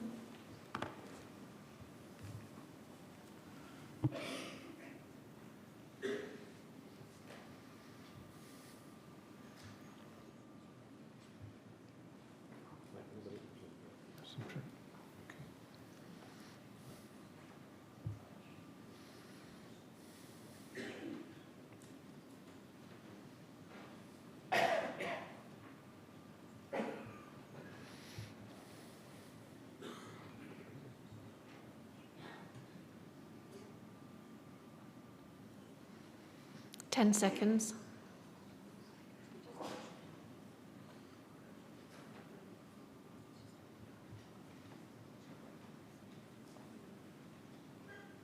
Voting has closed.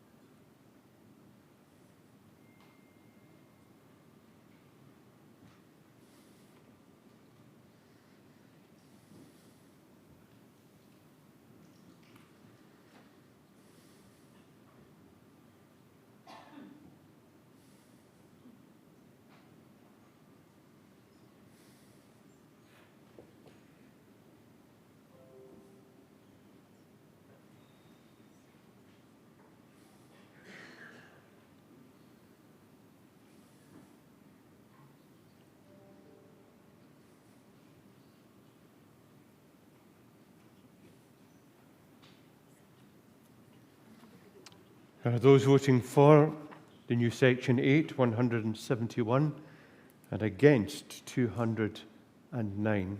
It therefore falls.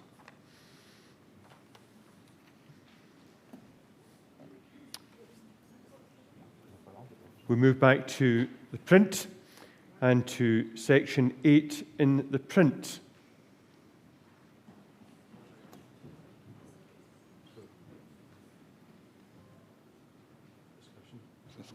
There we go.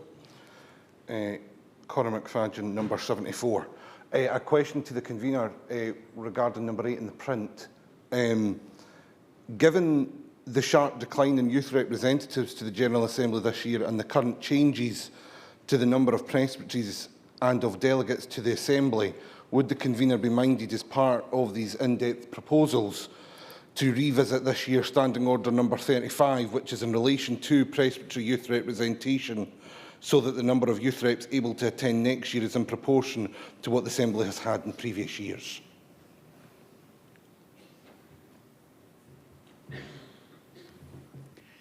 Yes.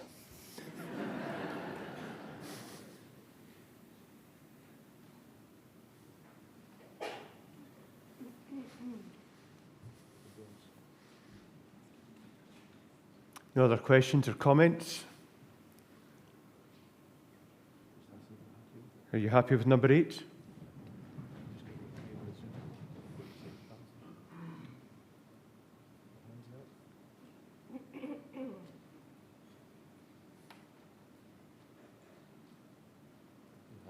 Okay, hands in favour on Zoom as well. That's fine. We move then to item 9, Scottish Bible Society.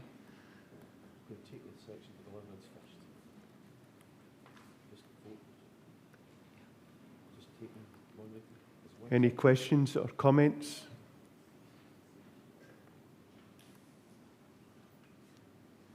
Is the Assembly happy with number 9?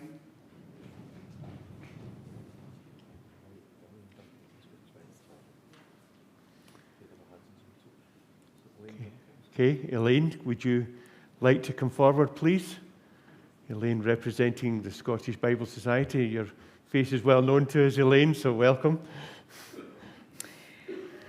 Moderator, ladies and gentlemen, so lovely to be here in person again, and I'd like to greet those that are joining online from around Scotland and in other parts of the world. It's a great privilege to be able to give you a short report on our work over this last year and looking ahead to some of the things we have planned up ahead. But first of all, I must say a hearty thank you to many of you who, as individuals, are supporters of our work, but also as congregations across the land, different churches of Scotland congregations who are faithful supporters, praying for our work, using our resources, and contributing financially to enable other people in the world to get a Bible in their own heart language. So thank you. As we look ahead, a number of people, you may remember about 3 years ago, we published a modern version of the Gaelic New Testament. We were delighted to be able to do that. And a number of people, an MSP representing his constituency on Lewis, and folk in the Gaelic community in the Church of Scotland have asked us, but what about a full Bible in Gaelic? Now, 1992 is the last edition of the full Bible in Gaelic. And of course, this is the 30th anniversary of that full Bible being published. And so we are going to publish this year a special anniversary edition of the full Bible in Gaelic, which we're pleased to be doing that in with very good support on that kind of quite major digital exercise with our fellow Bible Society folk in England and Wales. And to aid the understanding of the Bible in Gaelic, we're working with a partner called Faith Comes by Hearing. And over the next few months through the summer, we're going to be recording an audio version of the modern Gaelic New Testament. We'll be using people from the Gaelic-speaking community across Scotland, as well as a few professional actors for some of the major parts of the audio version. So we're really looking forward to that, and that really helping people in our Gaelic-speaking community to connect well with the Lord in their own heart language. At this point, I do need to take, I very rarely use notes, but I do need to just take out of my pocket the little list of what order I'm supposed to say things in. One of the versions of Luke's Gospel that many of you may have seen already and have been using, called Light and Life. And it's a beautifully produced magazine version of John's Gospel. It has chapters marked, but no little verse numbers. And so it's a much easier read for people. And the whole point of something like this is to make it easier for your congregations to engage in gospel-based mission by putting the gospel into the hands of people. I still remember when I worked with students, one day a young student came to me and she said, Elaine, I'm getting baptized and they've asked me to give my testimony and I don't really know what that is. I said, well, just tell me how you became a follower of Jesus.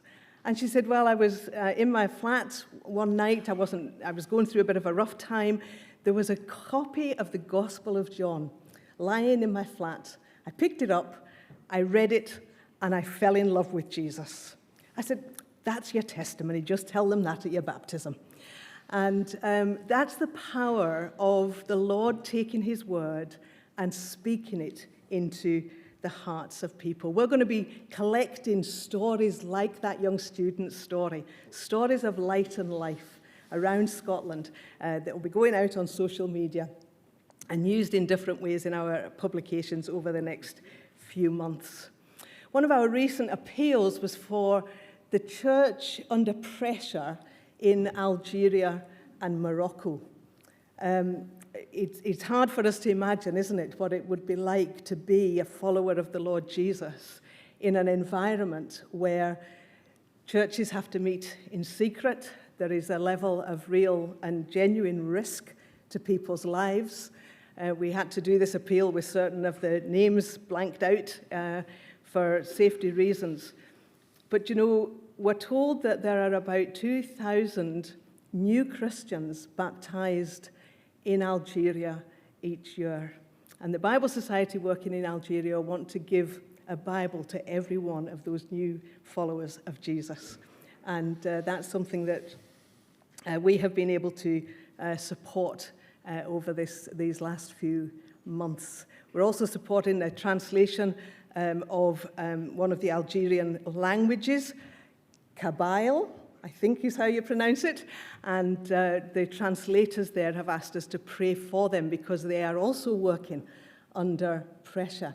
The other prayer request was simply that Bibles that are still at the border awaiting customs approval to come into the country, that would be released and the Bibles can reach the people who want them. I think after this morning's assembly business, there may be some people behind me that would really value this next booklet that I'm going to show you. It's called Beyond Disaster. And seriously, we're all on a learning curve, aren't we? We're on a learning curve. But no, seriously, this is part of the much wider Bible-based trauma healing program that we run. And this is a kind of spiritual first aid booklet for those who have experienced very immediate trauma. The Bible-based trauma healing program in Scotland is growing. We're delighted about that, and many of your congregations are benefiting from having people trained as facilitators. I'm pleased to say that this Beyond Disaster booklet was already published in the Ukrainian language before the invasion, along with about 400 trained Ukrainian trauma healing facilitators. Some of those have left the country and are now able to work with refugees from Ukraine. Many of them are still in country, working with those who are experiencing the kind of trauma that we just get a little glimpse about on our news reports. The Bible Society staff are all still in Ukraine and are working closely with churches. They're working with children, spending time with many of the orphans in Ukraine. And some of our staff are chaplains to the armed forces in Ukraine and are able to take Bibles to the frontline troops. This is a picture of a communion service being held for the soldiers, and after the communion service, Bibles were distributed. One of the soldiers came up to Anatoly, who's one of the chaplains, works with the Bible Society, and he took a Bible and he said, "I've never been interested in God or religion, but he said, I feel that now is the time for my conversation with God to begin." Anatoly was also involved in taking humanitarian aid of food, parcels and blankets and water. They were at a park and people were collecting their food parcels. And a woman came up to him and said, "Do you have any Bibles?" Of course, he said yes. So she followed him to his van to get a Bible. When he turned round to give it to her, there was a queue of people waiting to get the Bible. And one man stood with a loaf of bread in one hand and a Bible in the other hand. And he said, "I know which is most important." There was a man living in extreme circumstances who needed the bread for his physical needs, but he needed the Bible for his spiritual needs. Friends, humanitarian aid must include spiritual aid. We're delighted to work with partners, some of whom are here from different countries that have Bible societies. We work with partners across the world to bring the Bible to people. Why? Because the Bible leads us to Jesus. The world needs Jesus. Scotland needs. Jesus. And so, moderator, Ian, it's my privilege, because of that very thing, to be able to present you with the Bible that you've chosen. We couldn't actually find a very large version of it. It's the New Revised Standard Version, which you requested, and I hope your eyesight's good. Because I suspect the print is not great. But as well as giving you this full Bible, I'm also wanting to present to you, and I was delighted to hear some of your background, your concern for those on the margins of our society, those that maybe don't have some of the advantages that many of us enjoy. And I want to also give you this part of the Bible. It doesn't look much like a Bible, does it? It's called Joseph and the Triumph of Grace. It's the story of the life of Joseph from Genesis, but it's told in picture form in the first half of the book. And the second half of the book has got the text of the whole of Genesis in a very easy to understand version. And when we speak about people having the Bible in their heart language, there's still translation work that you and I need to do here in Scotland to help people connect with the Lord Jesus through God's word by making it a little bit more easily accessible and available. But moderator, this comes with our love and our prayers for this special year as you take on this responsibility. Thank you, Elaine. Thank you. Wait there just a moment.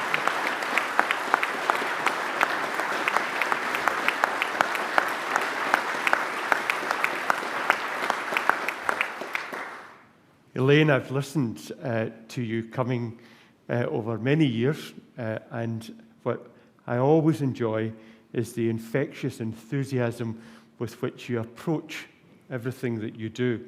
And so we're very grateful to know that you are in this whole thing trying to get people to grasp God's word. But let me just tell you a story, a short story, which I hope encourages. 45 years ago, as a young 23-year-old, my life was in crisis.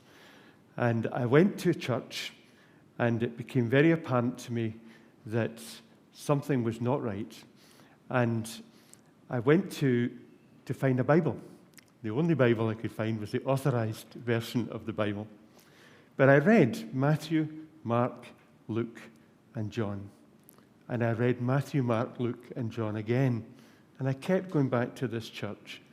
And the conclusion that I drew was that either Jesus was the biggest fraud who ever lived, or he was the Son of God. And it was from that point on that I began my journey to becoming a Christian. So the Bible had then and still has a very special and precious place in my heart. So thank you very much, Elaine. We appreciate it.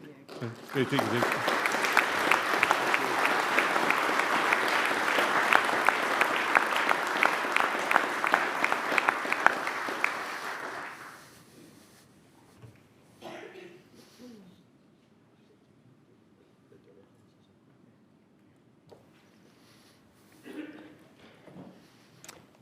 The deliverance as a whole. Thank you. Donald, I wonder if I could express the sincere thanks of the General Assembly to your committee for all the hard and dedicated work behind the scenes. And I know that this year in particular has been laborious and exacting for both you and for the members of your committee. And we're in your debt for all that you've done. Thank you.